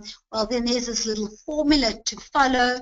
I'm going to be needing my historical growth. If they don't give you historical growth, then clearly this is not the route they want you to go at all, because you need all this information. And if they have, you can do both. I think from an exam point of view, it would be safe to do both if I've got all the information, term, etc. And I use it to the power of 10 because those are my 10 years that I want, and there's my future EPS in 10 years' time. Okay, so that's the value in 10 years' time. I have given you the PE ratio. If you take a look at information I've given you, the PE ratio is there already. But I just thought, well, let me just show you how we calculate that. And here is my formula, which means that it's going to take my client, Tom, 14.5 years that he needs to keep the share to recoup the price.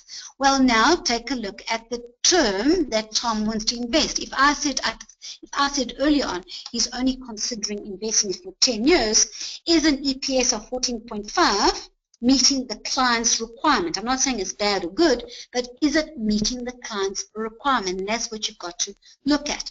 Will this share deliver the return that Tom expects? Remember, Tom expects a 13% return. Will it deliver it? Well, let's take a look at what my expected return is. There's your 3 little steps. And important here is I'm using probability of return times possible return, but I've got to do that in all the states of the economy. So I've got to look at these factors in terms of when the economy is in a boom, when it's normal, and when it is in a recession. And once I've added all those together, it will give me an expected rate of expected return. Now this one is fine because the expected return is 21% if I round it off, and our client only wants 13%. So this is not so bad in terms of meeting his expectation. But what about risks? So I've given you a couple of formulas to use to understand, and those are limited, guys. I've just used some limited ones.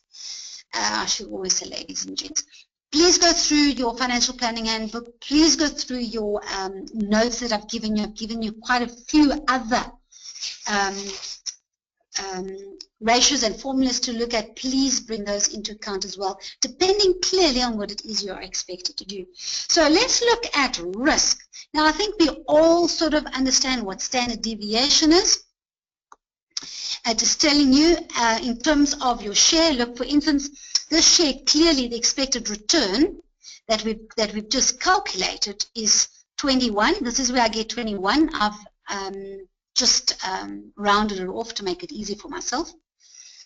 If you round it off in the exam, obviously make that assumption, or otherwise just leave it as it is, how you have calculated it. And what the standard deviation does is, yes, your expected return is 21%, but how volatile is this actual share? Meaning, how often does it do this? Does it always do 21%, or just sort of like, you know, small little deviation from its mean? I.e., does it deviate much from its 21% expectation, or do I have this huge deviation from its mean? Okay, so the higher the factor, or rather the higher, all of a sudden I can't say what I want to say in English, but I think if I explain it in terms of figures you'll understand. But the volatility, the higher the volatility, of course, then the more volatile the return. Okay, that was like repetition. So let's just look. Again, what I'm going to do here, and this formula is in your financial planning handbook. All I did is I just turned it into English, but some of you will probably understand the formula, so by all means, please go to the formula.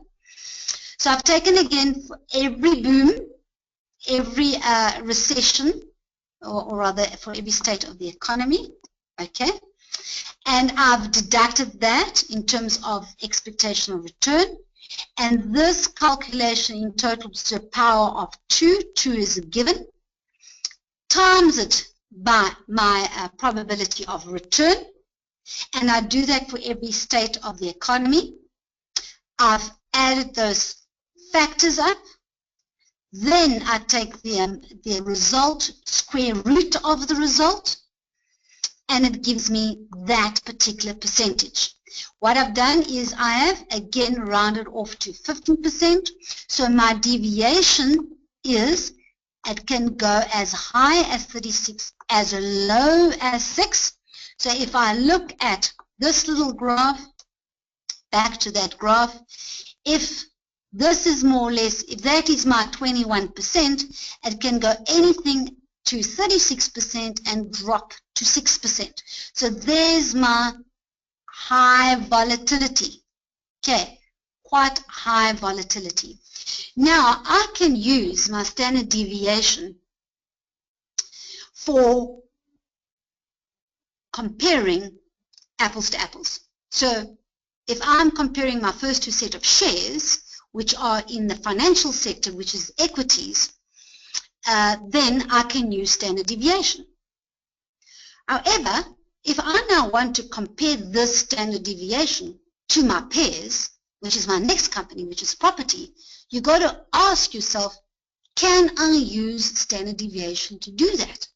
Now, I always say this is where science comes in. Well, science already started in the standard deviation, but this is now where science comes in, because apparently in this calculation there's a lot of little units I call them little atom bombs, little particles and units, that says, because of the fact that I've got all these little elements in my standard deviation, it becomes very difficult to use standard deviation to compare apples and pears. I've got to actually take out certain of these elements in standard deviation to then get a proper ratio, a standard deviation ratio, to then be able to determine what the volatility of different asset classes are. And in doing that, I've got to use my coefficient of variation. This is where you compare assets in different industry or in different sectors. And how do I do that? I take my standard deviation, which I've rounded off, which I've just calculated at the top. I take my expected rate of my expected return, which I've also calculated at the top. Now notice this processes.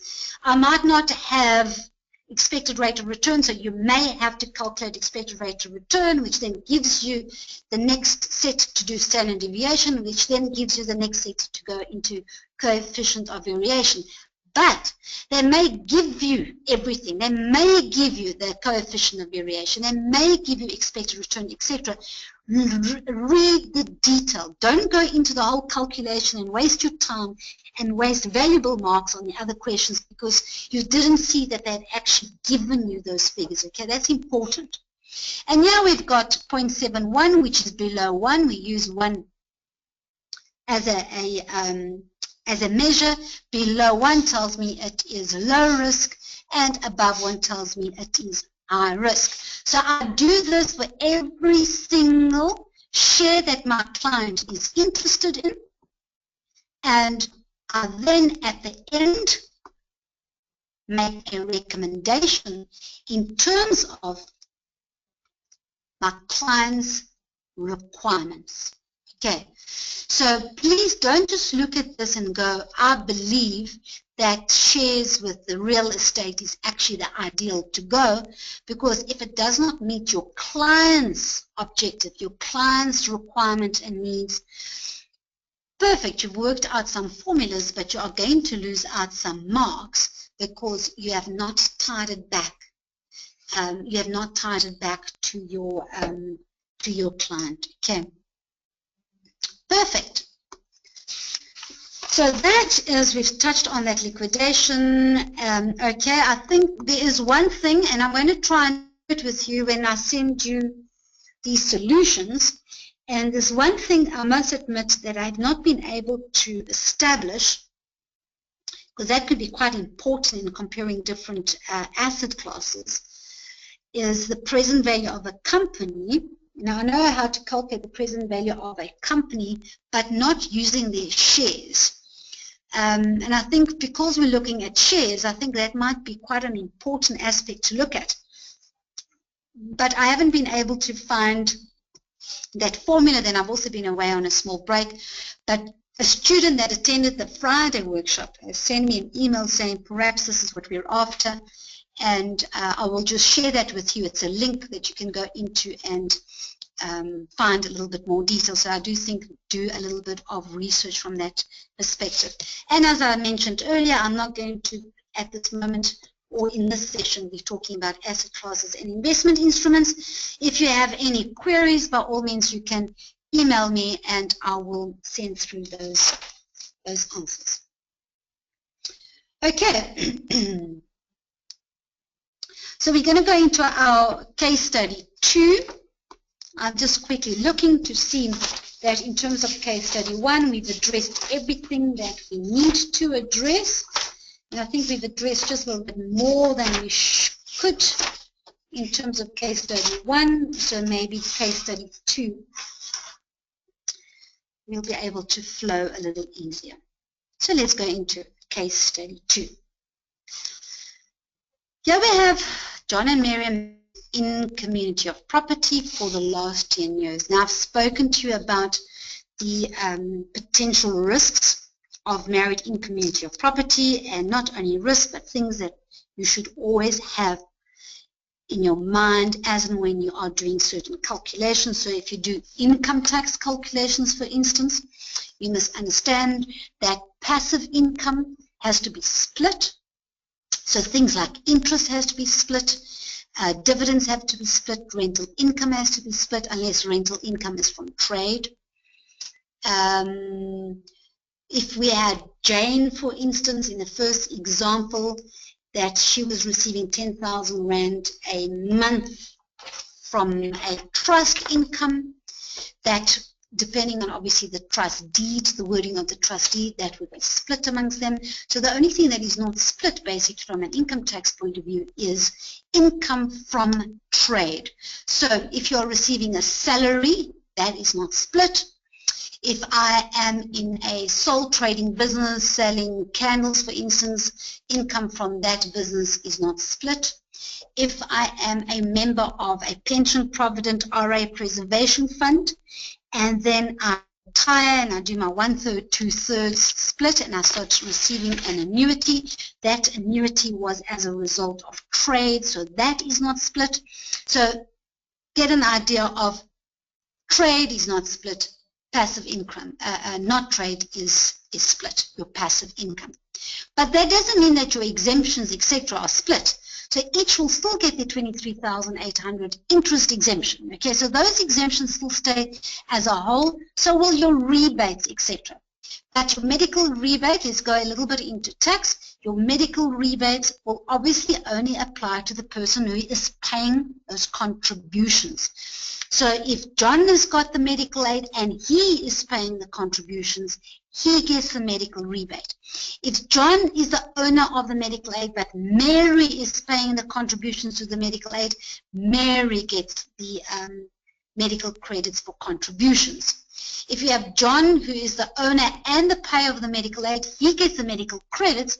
But if Mary is paying the expenses, the out-of-pocket expenses, Mary gets the medical expenses rebate. Okay, so those sort of rebates, etc., that I spoke about applies to all marital regimes, but I'm just trying to emphasize on the fact that if I'm married in community property, I don't split those exemptions and those rebates. Again, from a insurance perspective, I just want to mention here, married in community property, we don't have to go into marital regimes anymore, but married in community property in terms of long-term insurance products, just remember 50% of his, 50% is his, 50% is hers. So we've got to look at, again, that comes to the roles of the players. We've got to kind of look at if the husband is the owner of a policy, and let's say he is not the life assured, so the owner has died. Can you then see, because remember the policy proceeds only pays out on the death of the life assured. So the life assured has not died, the beneficiary has no right, but the owner of the policy has died, and we're going to assume that the life assured is a total different party. We're not going to bring the wife into it. But the successor of that deceased, of the owner, so John is the owner of a policy, with the life assured being someone totally different, and John dies, the successor is the executor. The executor sort of takes John's place and becomes the owner for that period until it's wrapped up. Mary will automatically have a 50% claim on that policy, because remember there's no beneficiary because there is no death on the life assured. So Mary sort of has the 50% ownership of that policy. The executor then, with the other 50%, can cede it, can do whatever he wants, can cash the 50%, depending obviously if it's risk or a cash policy. If the will nominates a successor from an ownership point of view to be Mary, then Mary will take over the whole policy. If the will stipulates that everything that remains goes to the residual heir and the residual heir is Mary, then Mary takes over the whole policy as the owner. But if there is no mention whatsoever, Mary has automatic 50% ownership of that policy. And this is where your roles come in as well. And this actually happens only obviously for married in community of property.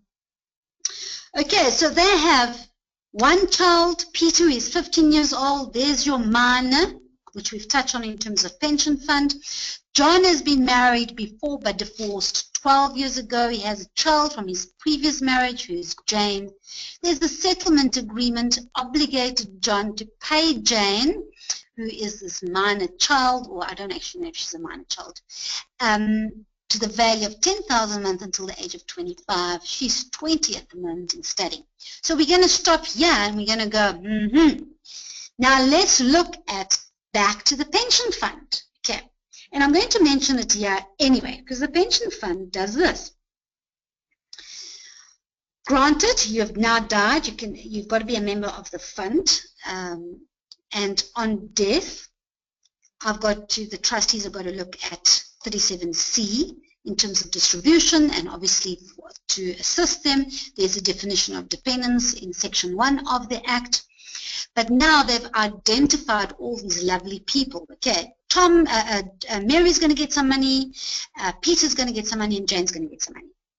So I've identified that they're going to receive this amount.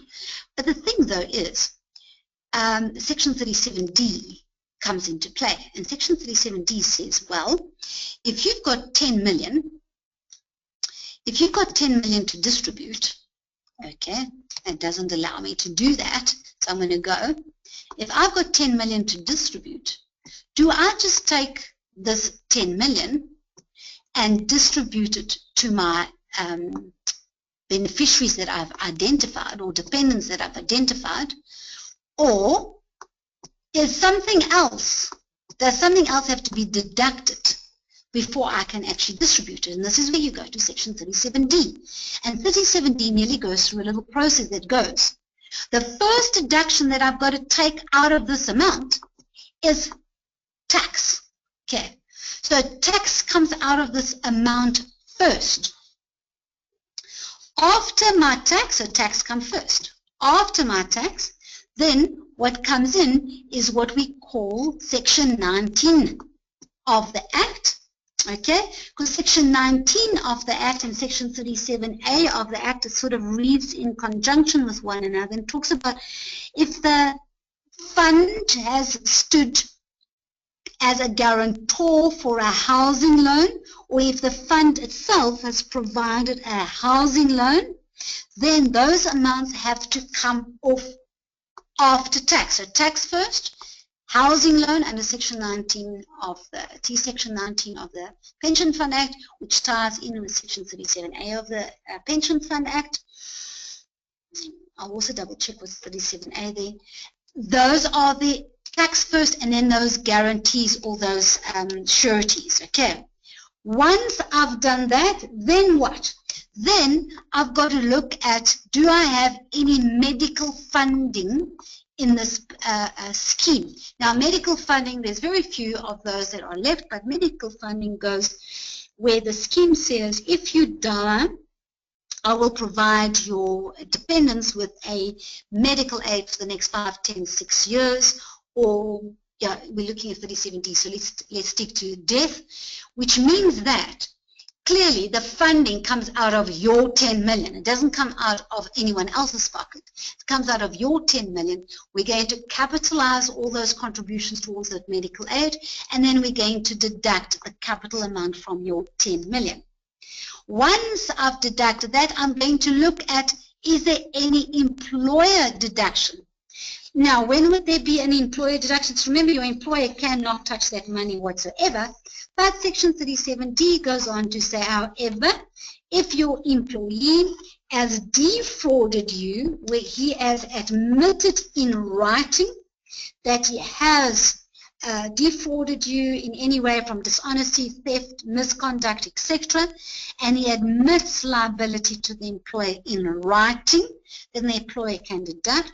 Or, remember there's an or there, or you have actually obtained judgment against your employee in court, then you can go and deduct. If those requirements are not met, then the employer cannot deduct. But now I'm reducing the 10 million even further, and I'm assuming that there is a claim under the employer.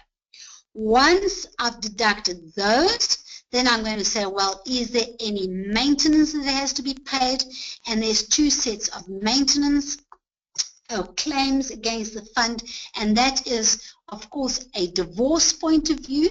Is there a divorce obligation in terms of capital or agreement? And this is if it's capital, then I'm hoping that a clean break principle was applied, so the capital has already been paid out, but there could be monthly maintenance.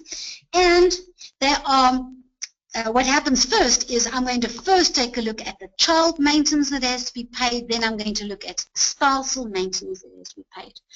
So I've got 10 million to distribute. I take tax, I take housing loan guarantees, I take my medical aid lump sums, I take any amounts that I owe my employer as a result of misconduct, any criminal activities. Then I look at maintenance. And only after that, ladies and gentlemen, whatever is left will go to my dependents according to Section 37C.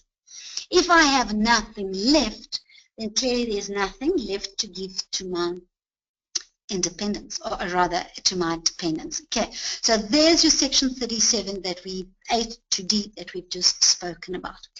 From a cash flow perspective, if I was dealing with cash flow, then of course what I've got to do is I've got to take that amount into account until Jane is the age of 25. Great.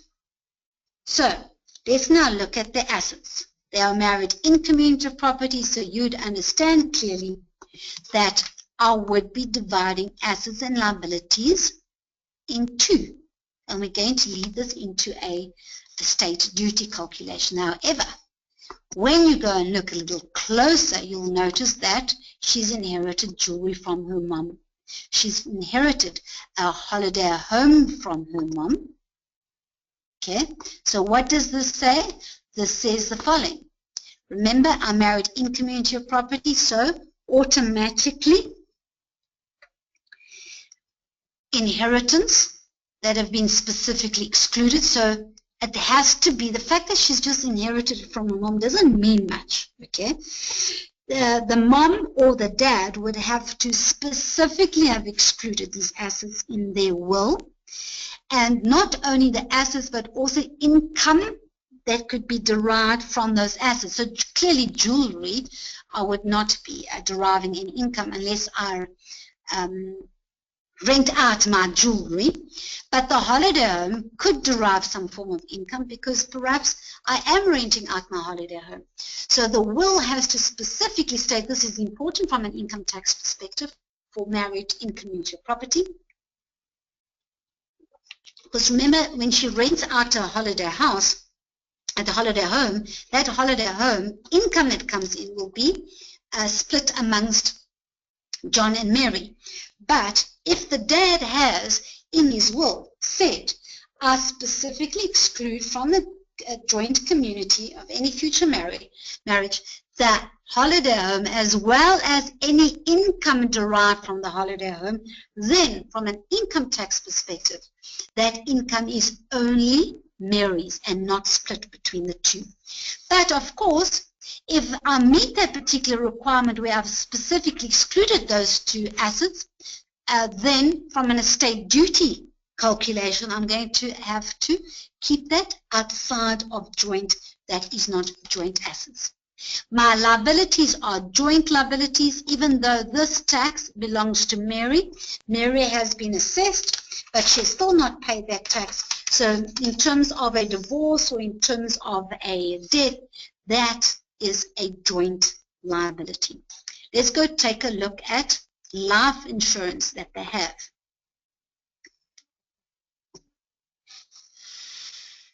I think also when we look at life insurance, and I have specifically put some notes for you, you only really have two contracting parties. We have a lot of roles. We've got beneficiaries, we've got life assurers, we've got premium payers, we've got policy holders, we've got a whole lot of things. But to contract, okay, and it talks about in your guidelines, know the different parties to an insurance contract. There's two parties to an insurance contract, and that's the insurer and the insured. Now, the insured is what we also commonly know in practice or out in the industry as the policy owner, but it's actually the insured, okay? The life assured is the person that we are actually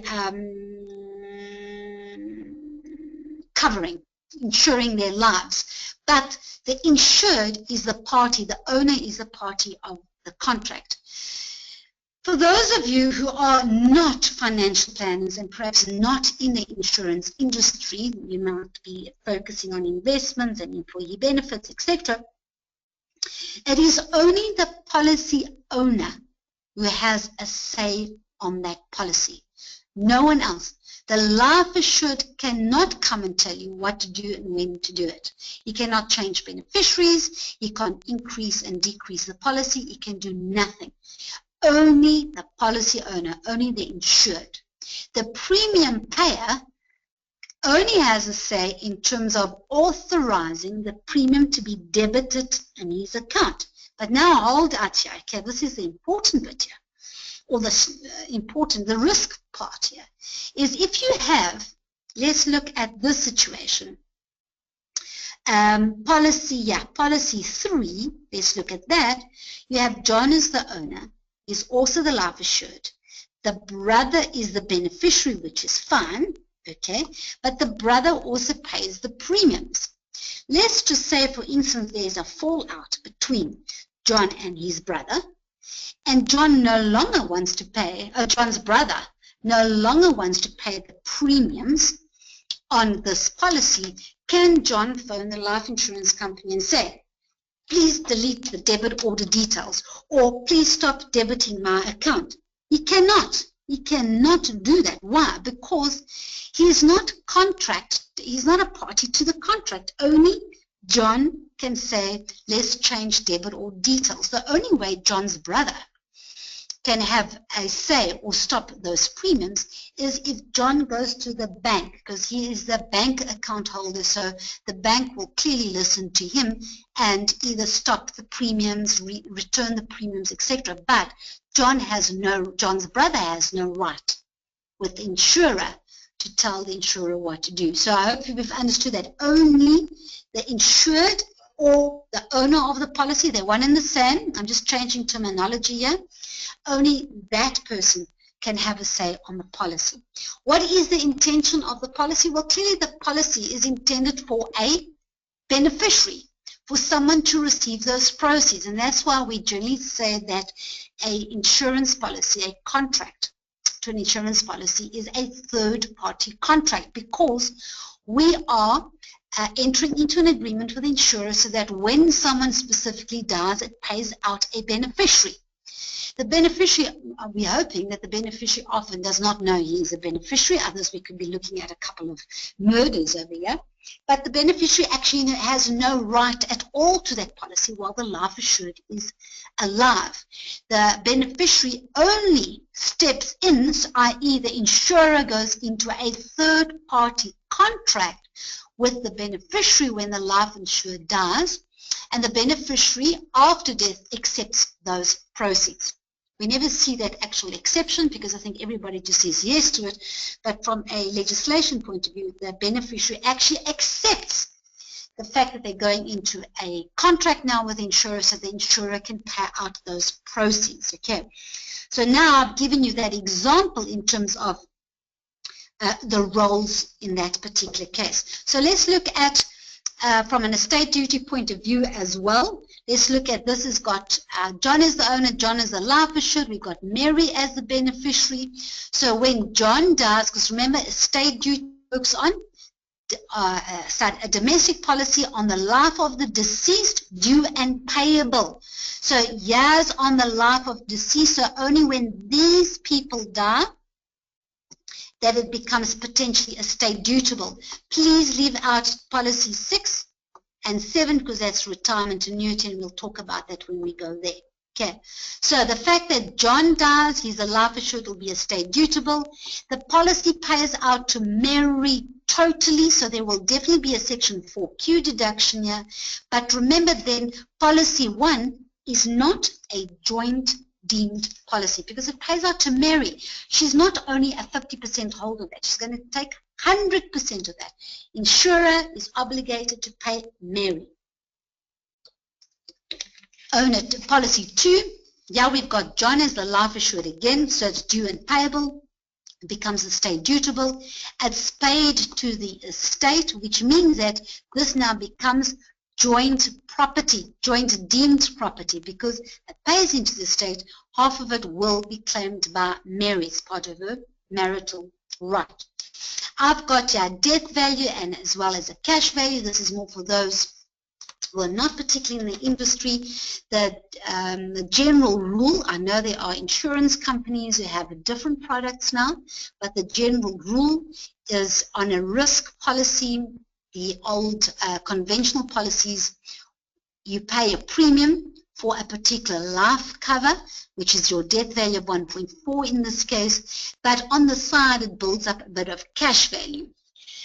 If I was divorcing from this individual, then 110,000 is what I'd be looking at, but on death it is the greater of, which is 1.5. So for estate duty purposes, don't add these two figures together, because it's really the death value that pays out if the death value is greater than the cash value.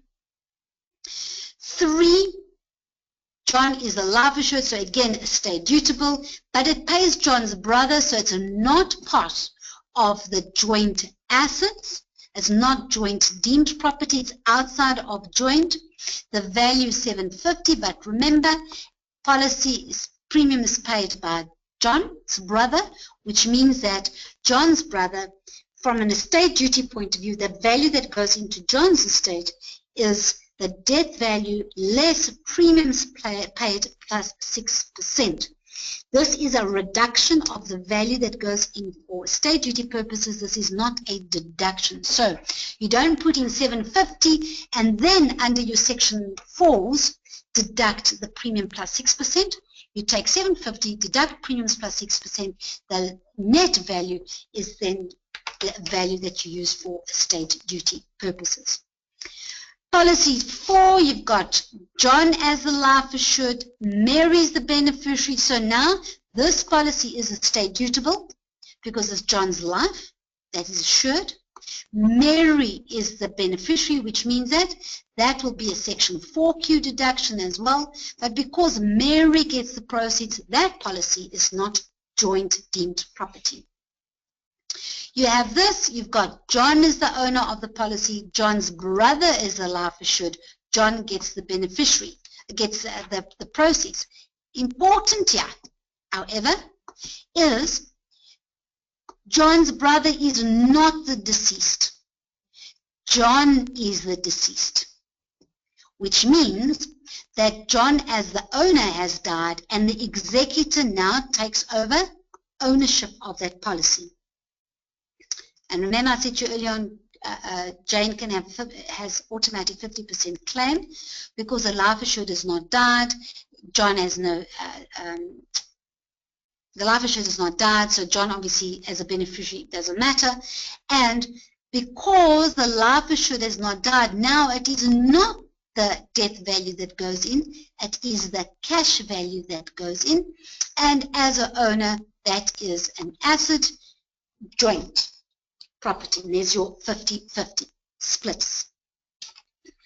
In terms of policy 6 and 7, remember these are retirement annuity policies. And if there's a death, Mary cannot come along and say, there's been a death and I now want my 50% because I married in commuter property. Remember section 37C and section 37D kicks in, and it is the discretion of the trustees in terms of payment. So she does not have a 50% claim against his pension fund. It differs slightly when there's a divorce. When there's a divorce, she has a 50% claim against that value, but not on death because of section 37C and D of the Pension Fund Act. Policy 5, I just said that that is not for a buy and sell. Okay, and we're going to just look at this in a sec on policy 5. So let's go into policy 8. It's an endowment policy. I don't know why I put the life assured is an endowment, but this could be, if this is a sinking fund policy, John is the owner, okay, then that will go into his estate as joint. But what I meant to say is John's the owner, John's the life assured. It's an endowment policy. It's payable to the estate. The cash, it is an asset, not a deemed property. It's property, not deemed property, and will go into joint estate. Okay, so let's just look at what have I said in terms of 2 in policy 5. Policy 5, we've got John's brother says this is not a buy and sell. This is so that John has sufficient capital to look after his nephews as his nominated guardian in his brother's will and testament. Okay, so all I've done is just given you insurable interest. But I've told you the importance of the roles. In terms of point 3, I've said the contributions to the RA, which has not been taken into account for deduction, has amounted to 63,780. Now, why is that important? It's because you have a lump sum taxations. Lump sum taxation as part of your calculation, and that 63,780 becomes important because, remember, one of the deductions before you have to deduct is any contributions previously disallowed. Perfect. So now let's look a little further into the company that Bob works for, or Bob is a shareholder in. So here we have, not Bob, John. The company is called Bob. It's John that we're looking at. Heavens, I get confused with all these names. John is a co-shareholder of this company, owns 55%. Now, is that 55% direct major shareholding? Yes, it is. So if I have a keyman policy, my keyman is going to be a estate dutable. It will not be exempt. Why? Because for the exemption says, if you've met the requirements, I'm happy. But remember, if at any one time it was a family company, or directly you have the control of the company, or indirectly, with your connected people, you have got that direct control, and indirect will obviously be not in shareholder, but in terms of say. So if you have this, for instance, if you have John, who is a shareholder and he only has 30%, and then you have Carmen as the other shareholder who has 70%, we are not connected with one another, and John does. Is that a family company? Well, we would kind of go, yeah, but John has only got 30%, so directly doesn't have major shareholding, so no, it's not a family company. However, it says if it was ever a family company. So you've got to go and say, John, how did this company start? Well, I started this company 10 years ago all by myself. I was 100% shareholder. And then to bring Carmen into the business, I had to start selling some of my shares. And I'm also getting older, so I sold even more of my shares, and that's why Carmen now has a 70% shareholding. Notice that if I introduce a keyman policy, that keyman policy is not exempt because why? It was a family company sometime in its lifetime. Important to remember that. And yeah, of course, what I've done is I've made the sister a shareholder, just so that you know the connection. I've also said yeah that Sarah is important to the company, so there you're looking at keyman policy to keep the business going. This keyman policy, like I mentioned, is estate dutable. There's no exemption. And it just kind of guides you in terms of should you have to do a budget here. It says it would require 2 years of upskilling an existing employee to replace her. So either you take the keyman policy to pay the costs in upskilling an employee, or you use the keyman policy to go and buy someone else who currently already has that skill. That is totally up to you to decide how you are going to use that keyman policy. But the way it's structured, it's obviously owned by the company, paid by the company, beneficiary is the company, and the life assured is Sarah. Then I've just explained to you that Bob gets a salary of 1.2, his pension fund and medical aid fund.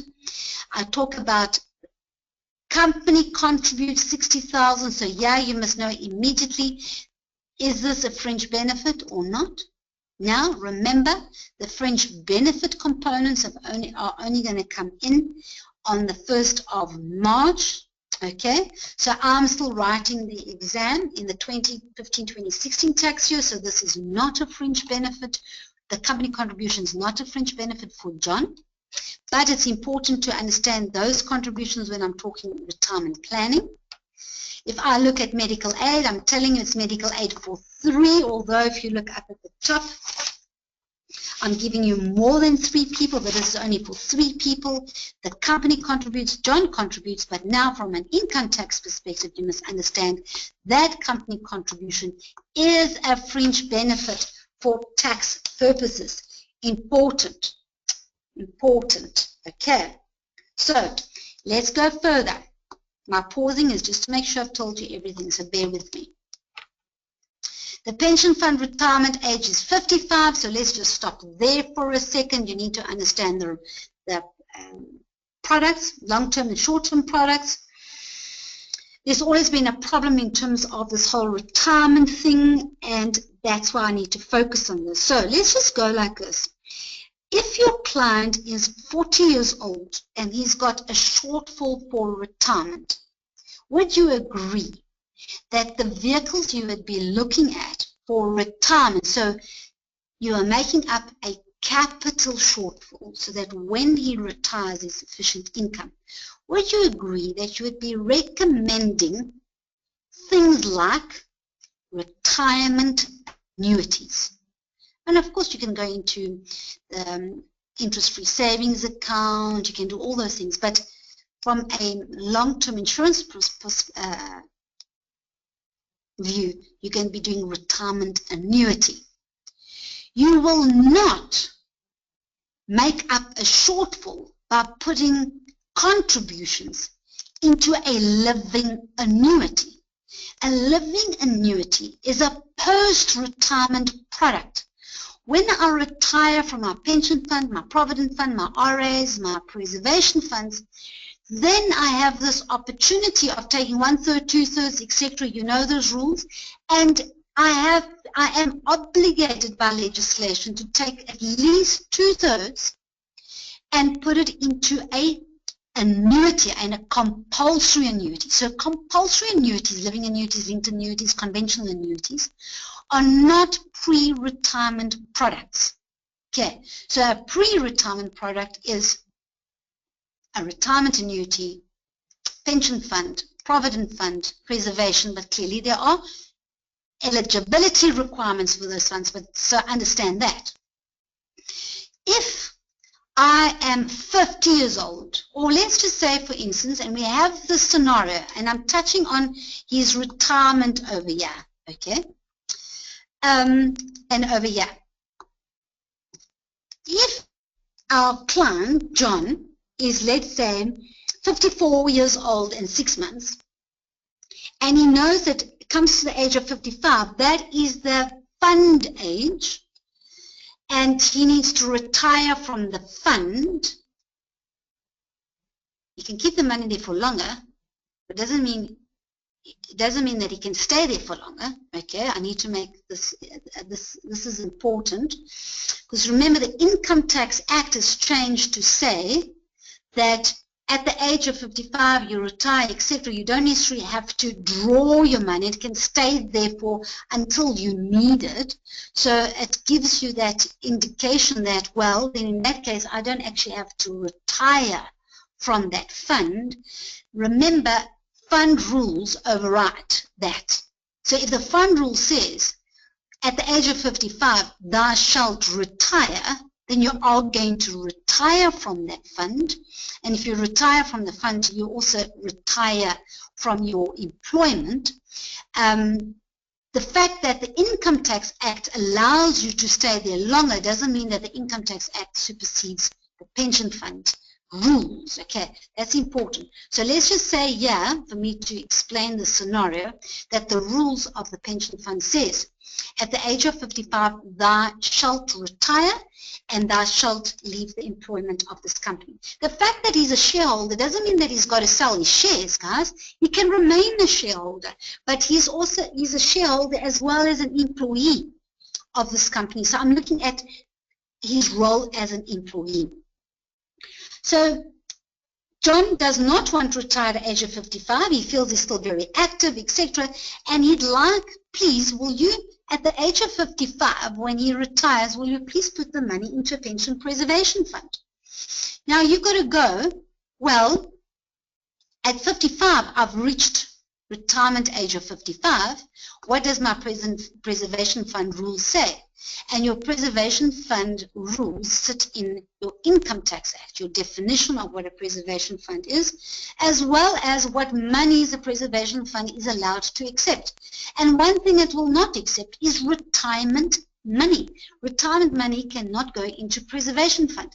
Now here when I say retirement money, this is when you have reached retirement age. I'm talking pension fund, I am not talking retirement annuity.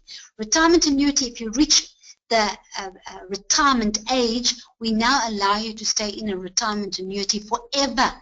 But if I'm in a pension fund or a provident fund and the rules of that fund says thou shalt get out by the age of 55, then I can't take that money and then put it into a preservation fund because I'm not allowed.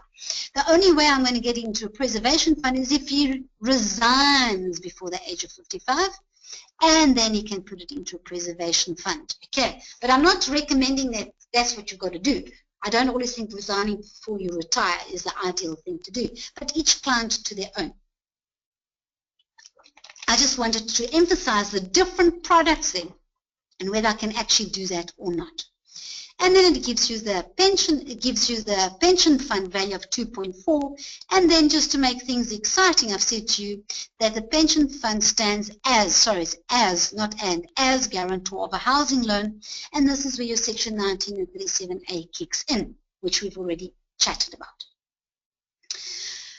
I think I'd like to give us a little break, but we're going to make it a short break. If we can, it's 12:45. If we can come back in 10 minutes, please. So at 5 to 1, I'm going to start. 5 to 1, I'm going to start again. Thank you.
Thank you.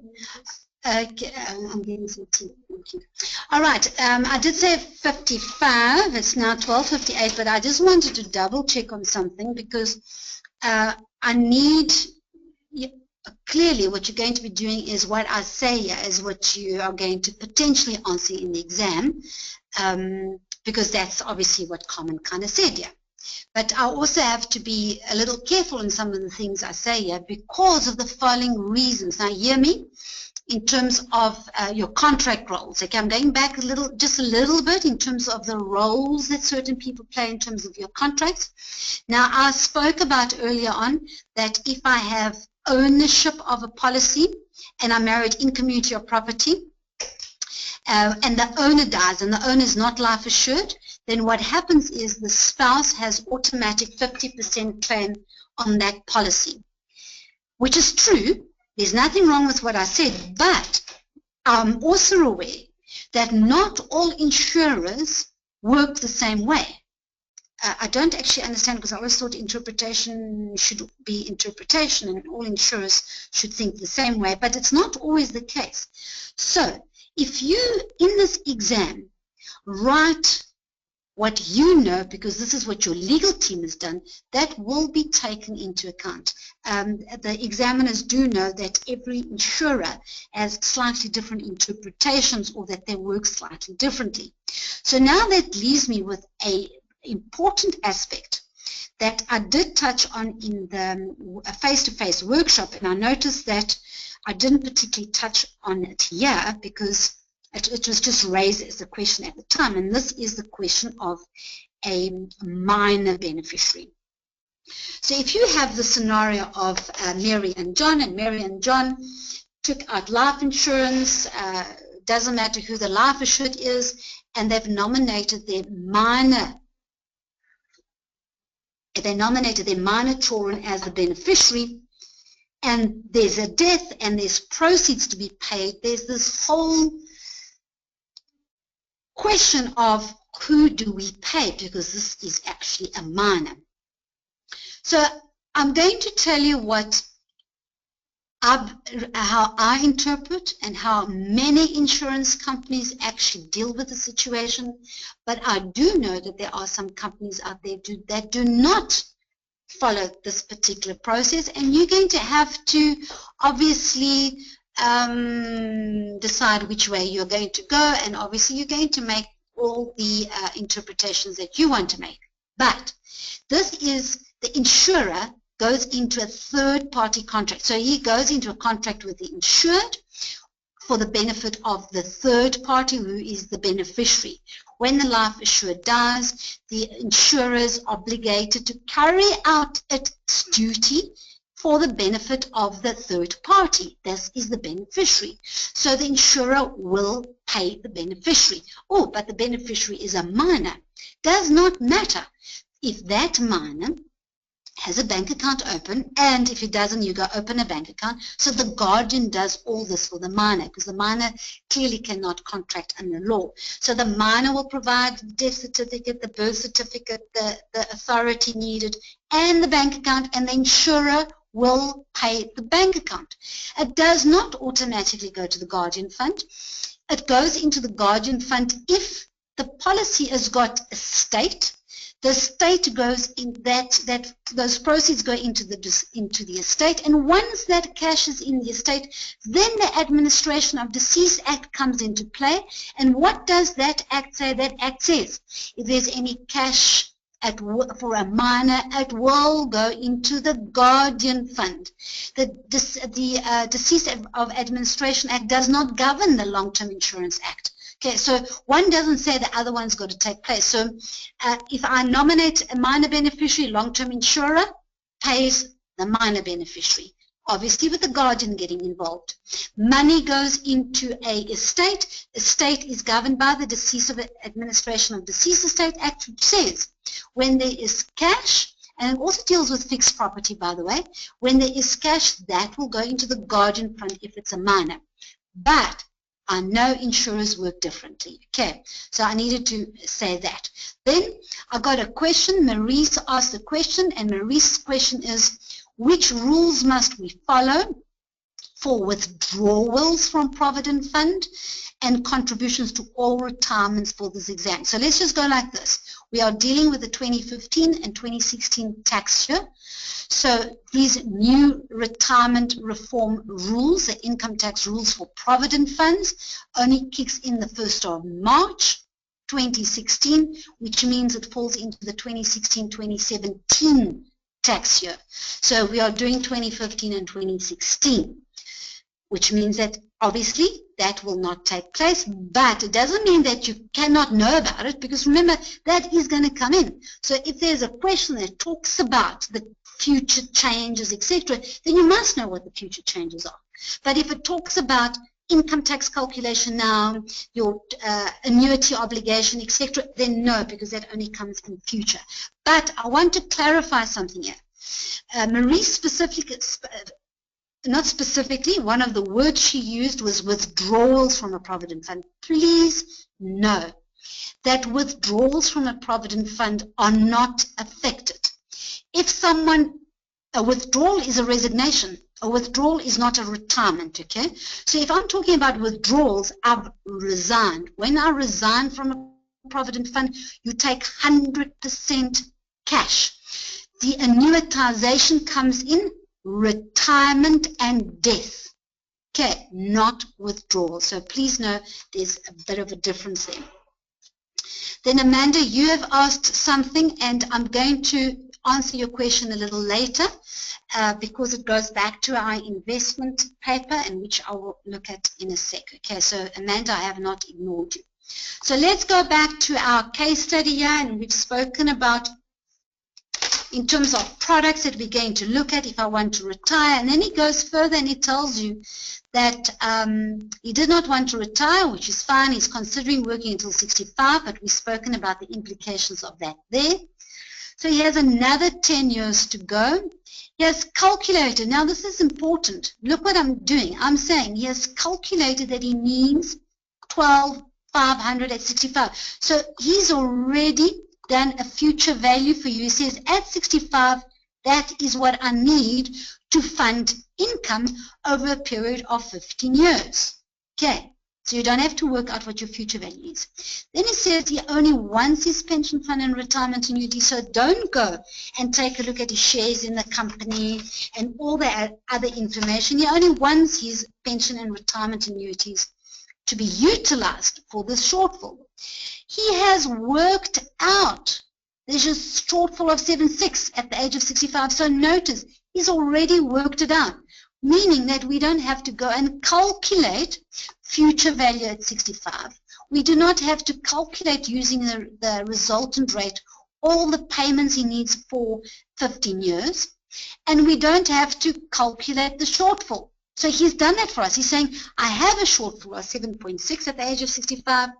I am not sure how much annual investment is required. He's saying, how much must I invest today, annually, to make up the shortfall? He says the investment will grow at 10 and the contribution will grow at 8. Resultant rate. Okay, what am I asking for? I'm asking for an escalating annuity. Although I didn't ask it so straightforward, that's exactly what I'm after there. Okay. So how do I calculate the escalating annuity? I brought this particularly because I need you all to understand.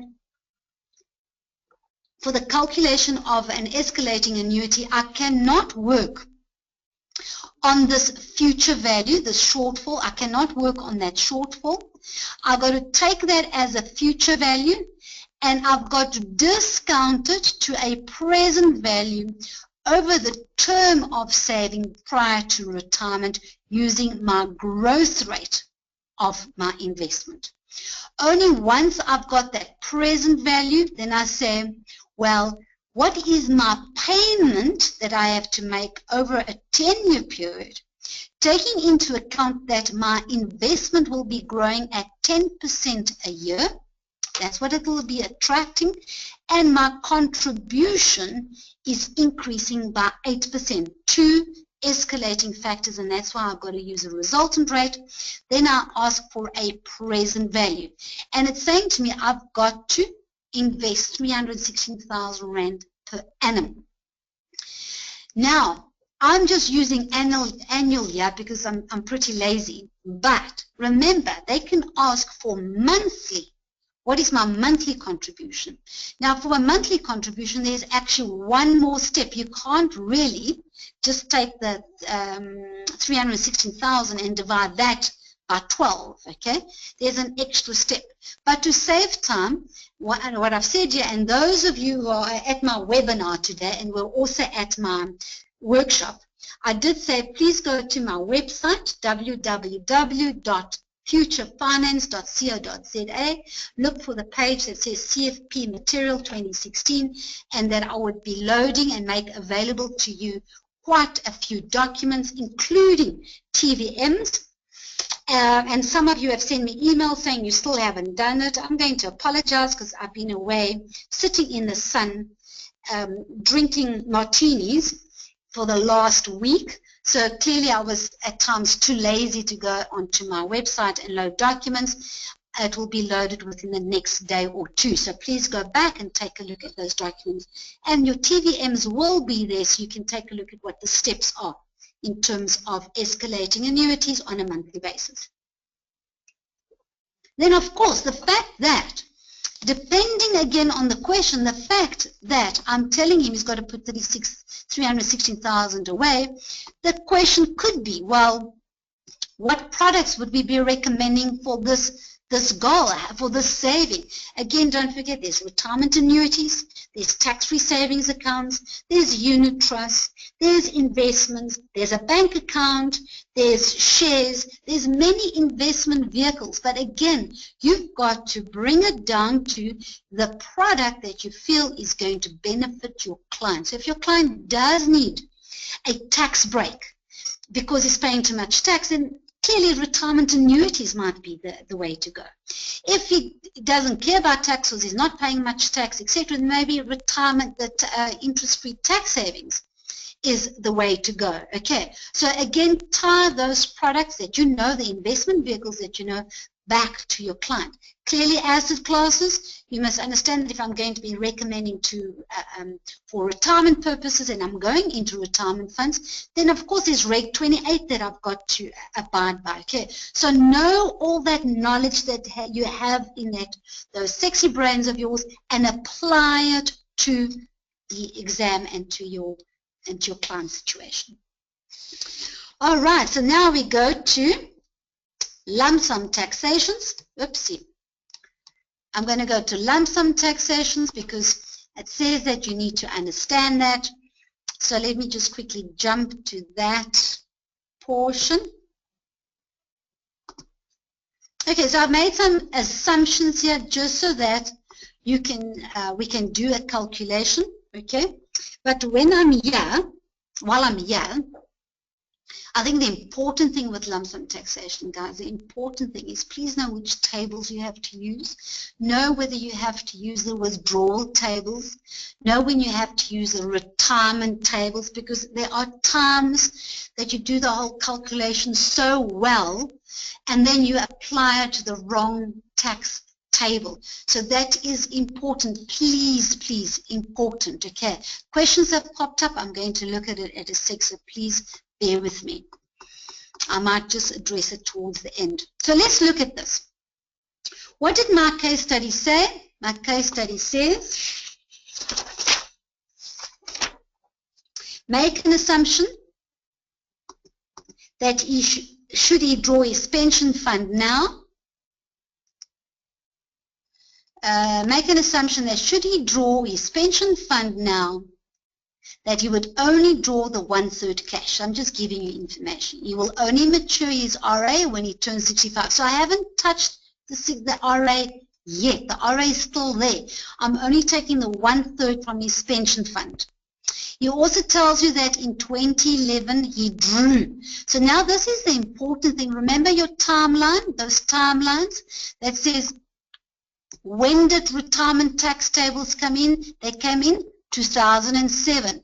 When did the withdrawal tax tables come in? They came in March 2009. When did the severance benefit rules come in? They came in 2011. This is important to identify those timelines. Why? because certain payments made in these particular years have to be aggregated to the event that is taking place today. You need to know when to accumulate, when to aggregate these amounts to be taxed according to today's event. If you do not know these timelines, you're not going to know which amounts to bring forward. Okay, so he advises you that in 2011 he made a withdrawal. 2011 was after March 2009, so I've got to aggregate this amount of 350,000. Okay.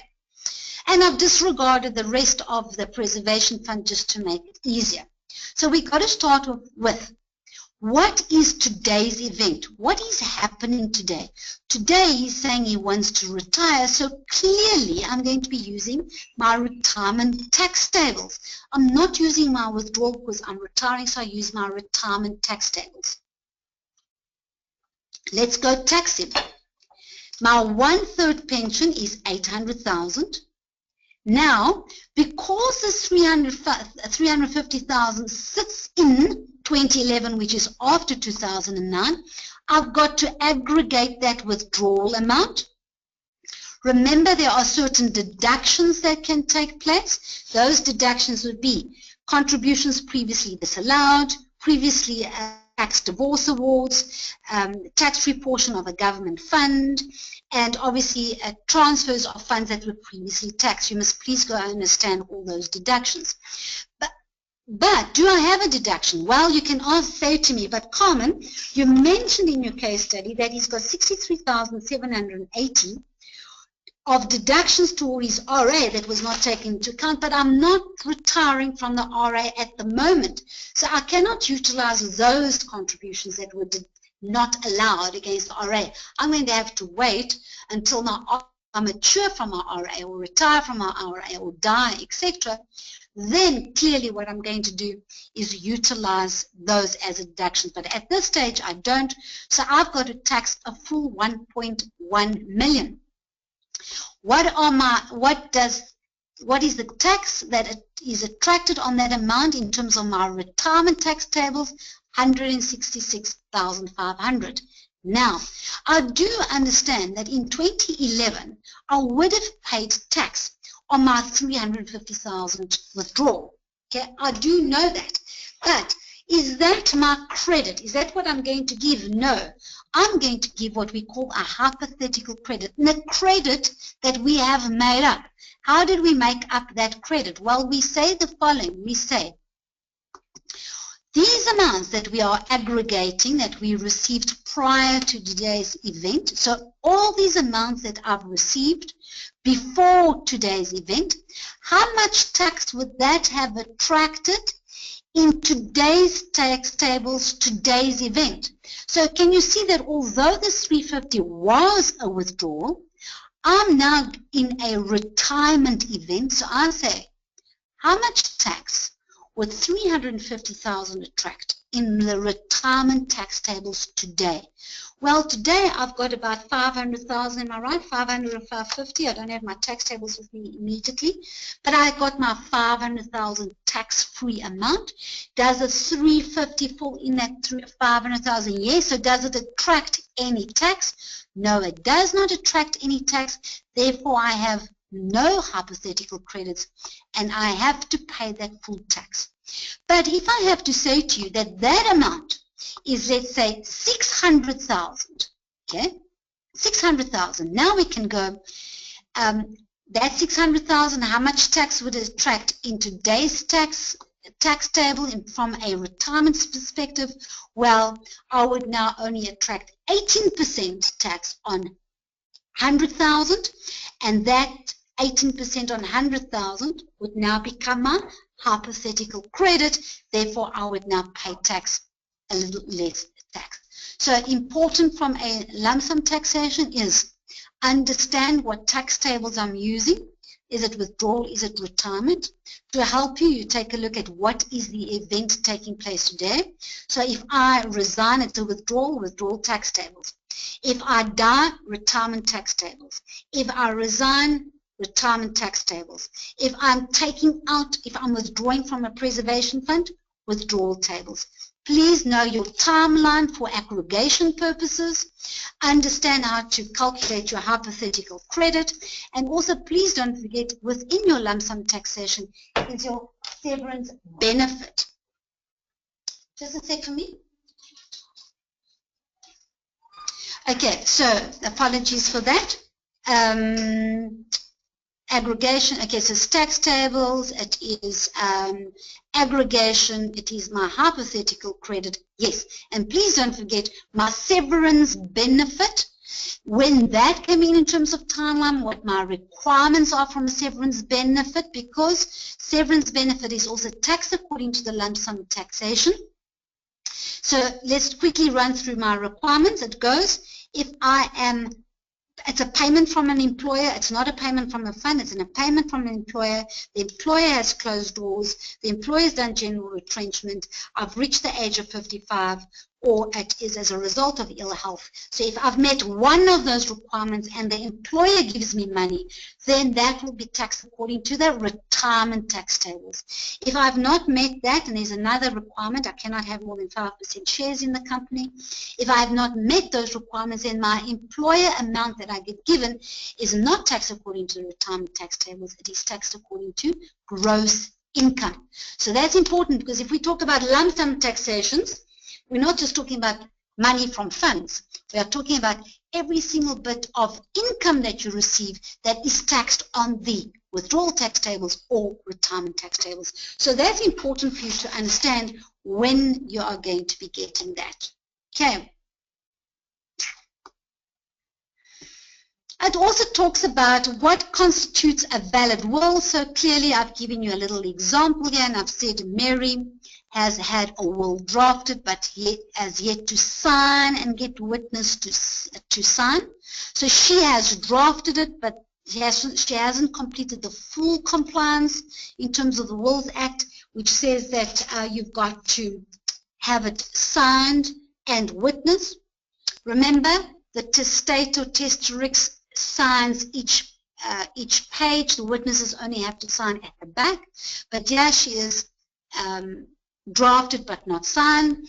Admittedly, though, everyone very close to her are aware that the drafted will was her true intentions, and everyone takes it as a given that her estate is split 50-50 to John and their child Peter. So we kind of go, now what is the requirement for a valid will? In a way, there's actually only 2 requirements for a valid will, but we can even go 3 if you want to. And that is, it has to be in writing. Okay, so she's drafted it. We assume it is in writing. When we talk about it has to be in writing, what we are excluding is if I stand in front of a video and this video is recording me, and I'm kind of going, my house goes to so-and-so, and this goes to so-and-so, etc. That is not in writing, so that does not constitute a valid will, okay? But remember, there's case law that says, well, if you have put it on a email, that is writing. Doesn't talk about you have to put it in pen or you have to do it in pencil, etc. So as long as there's any form of written form, that is a requirement for a valid will, and that the testator signs each page of the will and at the end in front of at least 2 witnesses who attest the will in the presence of the testator and each other. So there I've sort of incorporated that into 2 requirements, although you can split it into 3. It's got to be in writing, testator signs every single page as well as the end, and it's got to be done in front of 2 witnesses who attest the will and in the presence of John and one another. So here I've got Mary, who's drafted. It's clearly her intention. It's just that she's forgotten to sign. Does this now make it an invalid will? It does make it an invalid will because she didn't comply. But now remember, this can go to the Master of the High Court so that the High Court can then obligate the Master to accept this as a valid will, because the courts will look at is it in writing, was it the intention of the deceased, and has the deceased died since then? Well, let's never understand that requirement. But If the question is just purely, does this constitute a valid will? No, it does not constitute a valid will because it doesn't comply with all the requirements as set out in the Wills Act. And if the question then goes is, can it become a valid will? Can it be made a valid will by the Master of the High Court? Yes, it can, because the Master of the High Court is going to look at, is it in writing? Was it the intention of Mary? And has Mary died since she's written or drafted this will? Okay, now let's look at the other one. John, on the other hand, has a will that has been drafted. It has been signed by himself in the form of a mark. It just so happened that he was very ill at the time when he made this will, and he just could not or did not have the energy to make a full signature. We're not talking here about undue influence, etc., because that is not a requirement for the validity of a will. Okay. So he's made a mark and not a full signature or not initials. He's done this on every page. The witnesses have also signed once they've witnessed him making a mark, and the commissioner has also got involved. So now let's look at that. Is this a valid will? Well, is it in writing? Yes, it is. Is it signed? A mark constitutes as a signature. So yes, it is signed by John, and he's done it in front of witnesses who have also signed. So I have got a valid will. Only the testator can make a mark. The witnesses cannot make a mark. Only the testator. So I do actually have a valid will. Okay. So I bring this into the equation because I think at times we get a little confused with a valid will and those who are not fit to inherit or are excluded to inherit, and all those who are disqualified, and all those other little requirements. Those little requirements have got nothing to do with a valid will. If the will is valid in terms of writings and signatures and witnesses, we have a valid will. Yes, there can be disqualifications. There can be people who do not want to inherit. Therefore, you can look at other factors, okay? Like this. The witnesses on John's will were Mary, his wife, and the brother's wife. The will states that to his brother, he leaves the shares in the JC. To his sister, he leaves the shares in the business, and the residue to his wife. Now, there's some contradiction here in terms of the Wills Act. It doesn't comply totally. But does it affect the validity of the will? No, it does not. It's still a valid will. All we've got now is this question mark over the heirs, legatees of the estate, John's estate. Are they qualified to inherit? Now we have a problem because the brother inherits, but the brother's spouse signed as witness, so that disqualifies him to inherit. The wife inherits, but the wife also signed, and we've only spoken about 2 witnesses, so automatically the wife is disqualified. Listen, I'm not going into the full Wills Act here because clearly there are other sections. I think it's section 4 of the Wills Act that goes to say when the wife is disqualified but XYZ is met, the wife will still inherit, and the brother etc. Okay, but I'm just showing you that there are a lot of implications of certain things, content, etc. of the will that does not affect the validity of the will. And if I look at your guidelines, it just talks about what constitutes a valid will and not anything else. Okay, right. So let's go a little further and let's look at estate planning. Now, please note, my case studies do not have questions. That was specifically done so that I do not limit what we're going to be talking about. But don't stress. I know a lot of people stress when they see a case study full of facts and you don't know which way to go. Please don't stress because the exam will have questions. So let's just do an estate plan estate duty calculation, because that's one of the requirements. This is in community of property. So the first thing I'm going to do, a lot of people stress about in community property. First thing I'm going to do is I'm going to look at everything that is joint. Everything that is joint. So all my assets, residence, my motor vehicles, the company shares. Remember, I said to you, the fact that I'm in community of property, I've got 50% right to that, through those company shares. So those are mine. John's shares, the money market for Mary, and the endowment policy. So one thing or two things that I have not included here in terms of joint is obviously Mary's jewelry and the holiday home inherited by Mary, because I made the assumption that her dad specifically excluded it from joint property in his will. Okay, so there we have joint property, we touch nothing else. If I look at joint deemed property, which is our policies, remember that endowment is under property. Why? Because you look at it like this: property is everything you own before death. Deemed property is everything that becomes yours as a result of death. Okay, so the endowment policy, I currently have access to 250,000 cash, so that is property. But my policy 2, which is payable to the estate, only becomes mine as a result of my death. That's why it's under deemed property. And why do I only have that policy 2? Well, all the other policies have a beneficiary.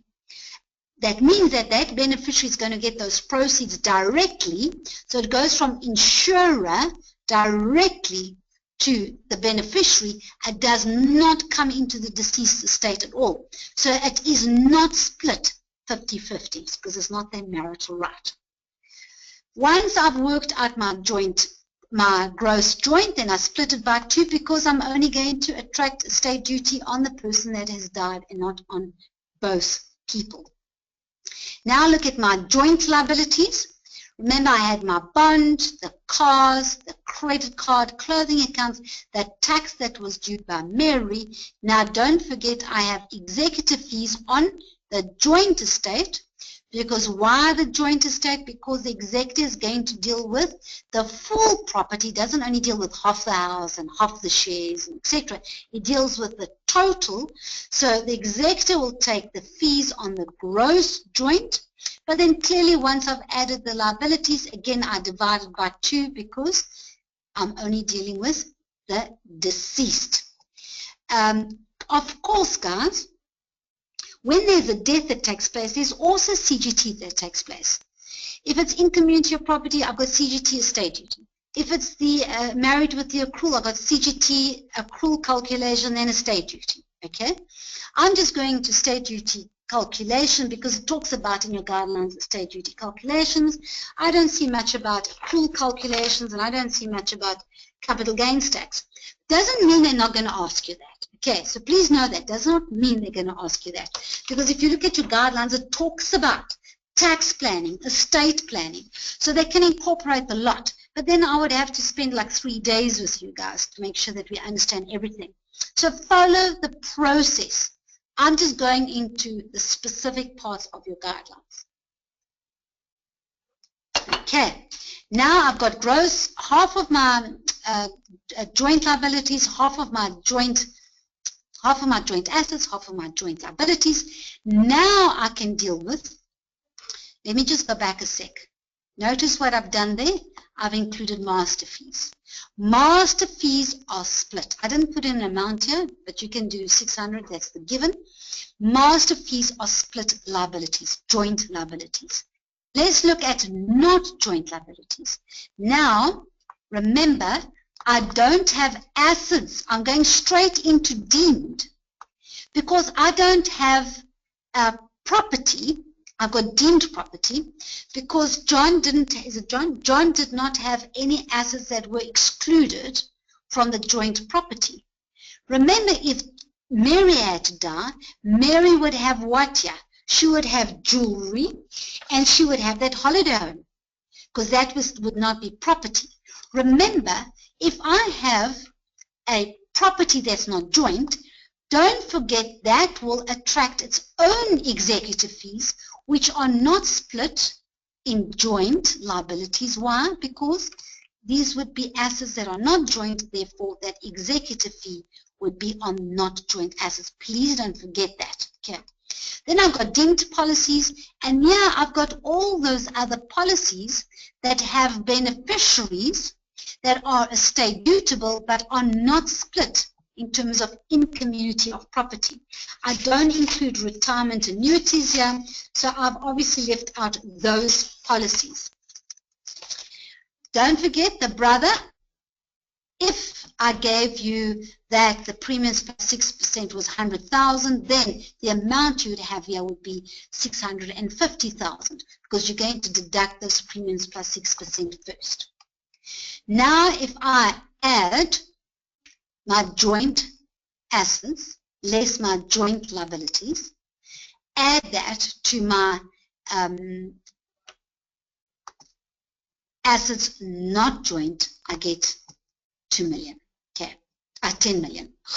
2 million, 10 million. Now I'm going to look at liabilities not joint. Remember I said be careful also the executive fees because you've got to look at assets to determine if executive fees apply to those assets.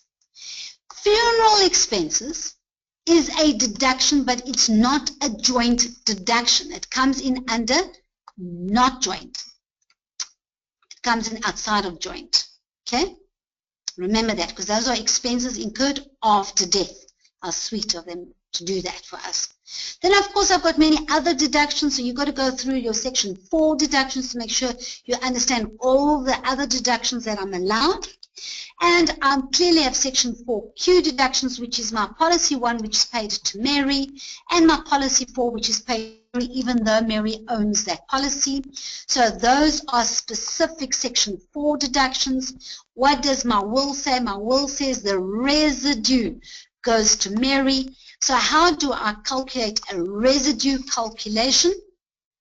I take the net before residue. That is my terminology, not any terminology in the Act. This is my terminology just to make it a little easier. I take net, the net estate before residue, so after my Section 4Q deductions. That is the amount that I have left for distribution. So I can distribute 5.2 million to my residual heirs. But do my residual heirs receive everything that's in that 5.2? No. I've got to take away policy 3 because why? Policy 3 goes to the brother. Okay, so clearly Mary is not going to get it. I've got to deduct the shares on the JSE. Why? Because I have given that to the brother, or rather John has given that to the brother. I've also got to take out the company shares. Why? Because that was given to the sister. What is left is 4Q residue. What is left is 4Q residue. You know what? I'm going to quickly do this for you because I noticed that the solutions that have been pasted here are not the updated solutions. Because as you can see, I added this incorrectly. So let's go. This is my Section 4Q residue, but my net estate is 5296078 minus 1421078. So I have, and I don't know if I'm going to be able to write this for you neatly, I have a net estate of 3875000. Okay. Sorry, I noticed we've just uploaded the incorrect amount here, or the incorrect solution here. So if I take 5296007 minus everything that's got to be given to someone else, that leaves me with the residue that goes to Mary of 1.4. That leaves me with an estate of 3.875. What is my estate duty abatement? 3.5 million.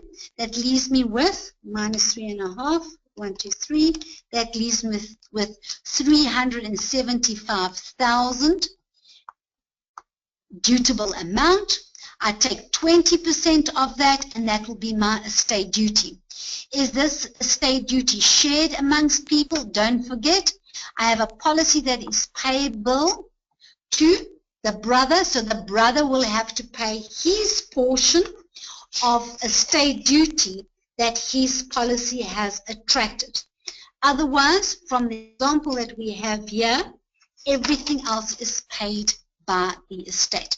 When you get the solutions, I will make sure that we send out the correct solutions to you, because the document that is uploaded here was the incorrect document, because at my face-to-face workshop, they highlighted to me that I didn't know how to add and subtract. Let's do a tax calculation. I'm doing a full tax calculation because although they spoke about provisional, I don't know if you will have to do a full tax calculation. So let's do one for John. Okay, I've got his gross salary there. I've got medical aid fringe benefit. Remember, the company is paying towards the medical aid, so there's a fringe benefit. I don't have to look at any exemptions. Why? Because I'm not mentioning any interest, I'm not mentioning dividends, etc. I'm also not looking at foreign dividends. Don't forget your foreign dividend exemption also kicks in there. So our income, so notice what is gross income is everything I receive, cash or otherwise. So watch out for things like company cars, allowances, clearly your medical aid fringe benefit. These are not amounts that you receive, except the car allowance, obviously. The benefits, fringe benefits are not amounts received, but they clearly, we can put a value to it, and if I can put a value to it, it would be cash or otherwise, it would be otherwise, and therefore part of gross income. Then once I've done all my exemptions, I have income. These are terminologies that you have to know for the guide, for the exams. Then I have deductions. I've mentioned your basic deductions there, only your basic deductions. Section 11A is all your deductions against trade. So if I have, in terms of salary, I'm very limited, but I have, if I am commission or more than 50% commission, I'm allowed certain deductions. And clearly, if all I do is trade, then I have other deductions allowed. My 11K is my pension fund contributions. Yeah, I'm allowed 7.5% on my salary. I've contributed 60. This is only my contributions that I'm allowed at this stage. Remember, 1st of March, we're going to have a very different tax regime, but at this moment, this is what I'm allowed. Section 11N is my retirement annuity deductions. I'm allowed the greater of 15% of non-retirement funding income. And I mentioned to you is in a pension fund, so clearly that 1.2 is retirement funding income. So I'm only allowed 15% of my 40,000. And he has got an RA, but I don't think I told you the contribution. So you wouldn't be able to calculate that if I don't give you a contribution, but there I've told you that we can. Then I've got a Section 18 capital A, and those are donations that I've made to public benefit organization registered under Section 18A of the Income Tax Act. Then I'm going to add any taxable capital gain. Remember, if I say I've made a capital gain, that is not a taxable capital gain. You'll still have to go and calculate once you have your annual exemption, and then you do your inclusive rate. Then I've got a taxable capital gain. That gives me taxable income of 1.1, but be careful. Taxable income is also after 11A. Taxable income is also after 11K. Can you see taxable income is after every single deduction, because maybe he's got nothing. So I go straight to taxable income. Maybe he's got only 11A, which means I go straight to taxable income. Okay, so be careful where I'm at and how those taxable incomes work in terms of other deductions that take place. Very important. I apply that to my tax tables. I have tax payable of 404. I'm allowed my primary rebates. Don't forget, I've got secondary and tertiary rebates depending on age, very important. I'm allowed medical credits. Remember, I think I've only got 3 people here. So 3 medical credits per month. I'm allowed my medical expenses. I'm going to change that. Less medical expenses credit or rebate. And that works. Total contributions. That's employer as well as employee contributions that are greater than my medical credits times 4. Add that to medical expenses. That's got to be greater than 7.5% of taxable income. I've calculated there's no further credit, and therefore I've got my tax liability. So that is the end of our case study. If I look at all our guidelines, I'm going to be answering those questions. So I'm glad we've got a little bit of time. I did push a little bit so I could take a look at some of those questions. Those that I cannot answer, I will send you an email, or if it's too long to answer verbally, I'll send you an email. But if you look at our guidelines, I've touched on medical aids in terms of income tax, but I've not done waiting periods, okay? But I've given you in my notes the waiting periods, a matter of reading it and understanding it. I can't see there being much difficulty in that, but if you don't understand, I have given you my email. I've spoken about long-term products. I haven't necessarily spoken about short-term, but please go through my guidelines or my notes that I've given you. I've touched on the short-term. We've looked at sequestration and liquidation for natural persons versus trustees, for instance. Okay, we've looked at that process. Just go and do a little bit of research. Just Google sequestration or insolvency or liquidation. You'll get that. I did not write it all out for you. You've got to go do some research. We've done estate duty calculations, and we've spoken about what constitutes a valid will. We've looked at different parties to an insurance contract. We've touched on business insurance for contingency purposes. We did 37A to D of the Pension Fund Act. We've touched on matrimonial property regimes. Lump sum taxation, we've done retirement planning. In terms of calculations, please go take a look at the documents I've sent to you as well as the TVM notes on my website. We've done phase, general code. We've done the measuring of risks when it comes to investment planning, standard deviation, etc. Asset classes, income tax calculations, provisional, and financial management. So we basically covered everything, although not in total detail. So for those of you who want to lock off now and say goodbye, I hope that that was worthwhile. There will be a recording. And again, please do email if there's anything you would like to know in more detail. Those who would like to listen to the questions and some answers, please bear with me. I'm going to open up the question pane now.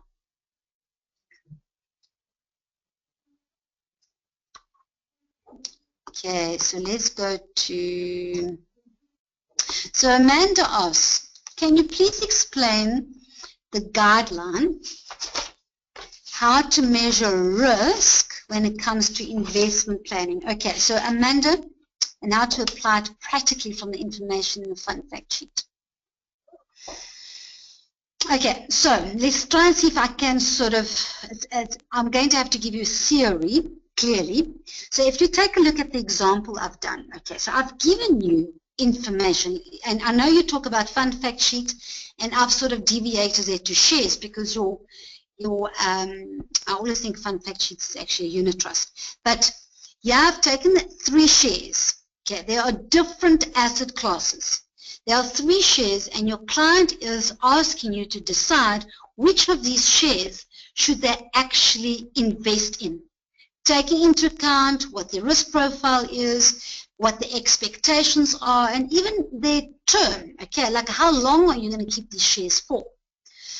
So I've got all this information which you're going to have to take out and go, all right, I have to measure risk. What is risk? Risk is understanding the volatility of some of these investment vehicles. I'm going to just stick to shares. I need to understand the volatility of these shares based on the information given to me by my client. So my client has said, I am aggressive. I am expecting a 13% tax return. expecting a 13% return, and I can't remember else what those requirements are. So now I've got to go in my planning. I'm obviously in my investment space. In my planning, I've got to look at these 3 shares, the information that I am able to pull out of these fund facts in terms of these shares, and I've got to say, let me use the risk measurements, which are formulas, okay, to give me the information needed to tell my client which of these are actually suitable for him, okay, taking into account his requirements. So how did I do that? Well, I calculated expected return of my shares. Clearly, if my client is expecting 13% and a particular share gives me 10, that is now not so suitable, is it? Okay. Then I go, well, I'm going to look at standard deviation. Why? Because standard deviation gives me the volatility of this share.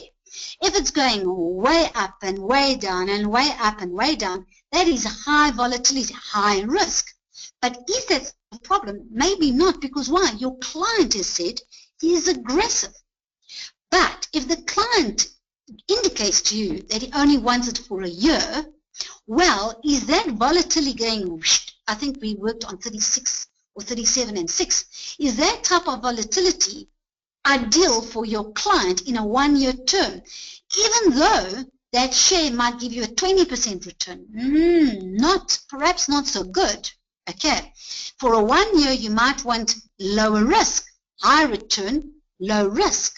Okay, but if your client says to you, I'd like 13%, but you know what, I'm going to keep these shares for 15 years, well, then, of course, what am I going to do? I'm also going to bring in the PE ratio, because how many years do I have to keep this share for? I'm going to look at standard deviation, but the fact that it goes 36%, 6%, 36%, might not be such a problem because it is going to be long term, but he's also giving you different asset classes, so you can't use all the same formulas for different asset classes. So you're going to have to go, well, clearly I'm going to also have to look at coefficient variation, I call CV, because that's going to give me a ratio of the standard deviation. So anything below 1 is a lower risk. But if I've got a low risk with high return, I don't care if the client is aggressive or not. That's ideally what you want to do. Okay, is you want to give your client low risk, high return. But if it's high return, high risk, well, you're going to have to work out, is that such a big problem considering that my client's this aggressive? Okay, so Amanda, I hope I've been able to go, this is all the information, and now you're going to have to apply it to your client. So I hope that has helped you a little bit. Tony has asked, may I please clarify, can you remain in an RA forever? Well, you're going to, only until you die. Okay, Tony, sorry, I have to tease you there. Can you remain in an RA forever? Yes, because there is no longer a retirement age, and it is only for a provident or pension fund. You cannot remain in the fund beyond retirement. Okay, so Tony is asking or stating the following. If I'm in a retirement annuity, you must remember those have got very separate rules, and it's more the Income Tax Act that sort of governs the retirement annuity. And the retirement annuity no longer has a retirement age. In the past it was 69, now it's open-ended, you retire whenever you want to, and clearly obviously it ends when you die. Okay. If I'm in a provident fund and in a pension fund, it is the fund rules that govern that fund. The fact that I've got an Income Tax Act that provides regulations in terms of taxation, the Income Tax Act does not necessarily override pension fund rules. Okay, but there are certain, be careful, there are certain that kind of goes, thou shalt. For instance, the Commissioner will only recognize a retirement fund, a pension fund or provident fund if it has these rules: eligibility, registration, compulsory, all that stuff. All right, but the leaving a fund, when you will retire, when you will not retire, fund It's the fund rules. So the fund rule says, yes, at the age of 55, I understand you should retire, but I'm quite happy to keep you until 65. Then you can stay there until 65. And then 65 will be the retirement age of the fund. Hope I've helped you there, Tony. Then I've got, sorry, Tennis has already left, but he's asked, hi, Common, please advise how we should answer retirement questions related to law. Okay, there I have retirement. There I have already mentioned that, Tennis, so I have already mentioned that. We're in the 2015-2016 tax year. You apply those rules according to this tax year. The retirement reform kicks in next tax year. Chapiso's asked, the shortfall amount on the calculation is incorrect. Thank you, Chapiso. That's one thing, if you guys know me very well, I'm not very good with mathematics, so I will correct that when I send through to you. Thank you very much. Jamie asks, what happens if the spouse creates debt on an inherited asset which is excluded from joint estate? Will it be included in joint liabilities? No. So let's put it like this. I'm trying to think of an example, but let me tell you when it does apply. So if the spouse, so let's say Mary had died and she's got this holiday home, and this holiday home, she disposes of it in terms of her bequest to a son, then you can understand that there will be a capital gains tax implication because the son will not have a Para 67 rollover. So now there is a CGT implication on the asset that is not joint. That liability is, for state duty purposes, joint. For state duty purposes, it's a joint liability. But we're kind of going, what if let me just try and think of a situation. Okay, what if I get this holiday home and I improve this holiday home, and in doing so, I open up a bond. Now, is that liability also joint? So this is what I'm going to do, Jamie. My automatic answer to you is going to be no. It is not joint estate at all. It will be outside of joint estate. But I would like to definitely make sure that that is confirmed and that I am telling you the truth. So that is a question that I'll take away with me, and I'll make sure that FPI actually sends that through to you as well. Thank you very much for that question. Wayne asked, we have the right figures on the 23-page download. Okay, thank you so much. I didn't realize that you got the right figures. Thank you very much, Wayne. Skulk says, tax implication, converting a provident fund to a living annuity at retirement. Strange enough, Skulk, although a provident fund, where you can take 100%, so it's not compulsory, okay, to actually put into a living annuity. They can take the 100% and do what they want with it. But if they want to put it into a living annuity, there's actually no tax implication at all. It will be transferred to the living annuity tax-free. Remembering, obviously, the living annuity provides a pension, then the pension will be taxed according to the income tax tables. But provident to a living annuity, transferred tax-free, even though it is not compulsory. Okay, only anything I take out in terms of cash will be taxed according to the retirement lump sum taxation. Paul asks me, in calculating residue in joint estate, okay, so you're calculating the residual bit, okay, wouldn't we deduct 50% of policy 3? So let's just see policy 3. I'm just quickly looking at my notes rather than going up and down. So policy 3 is John is the owner, John's the life assured, and John's brother is the beneficiary. And you're saying, wouldn't we deduct 50% of policy 3? No, we would not deduct 50% of policy 3. We've got to deduct the 750. Why? Because the insurer enters into a third-party contract with the beneficiary, okay? I want you to bear me out here, Paul. So the insurer is obligated to pay John's brother. Does not fall within the marital regime. However, I think it's Section 15 of the Matrimonial Property Act does go and state that if the spouse in a community of property marriage has not authorized the transaction. You'll see a lot of applications ask for spouse signature when they're married in community of property, and if the spouse can prove to the master that the result of the policy proceeds have minimized her share, she can go and lay a claim, but it's going to have to go to court. It's not the insurer that does this. The insurer pays out immediately. Okay. Then what about 50% of the share value? Quite right. Let me just see what I've done here. So bear with me. I've probably put in the wrong value. So let's just look there. We're going to go estate residue, and shares. What was the value of the shares? The value of the shares were, okay, so just go there. The value of the shares is actually 4.7 million, okay?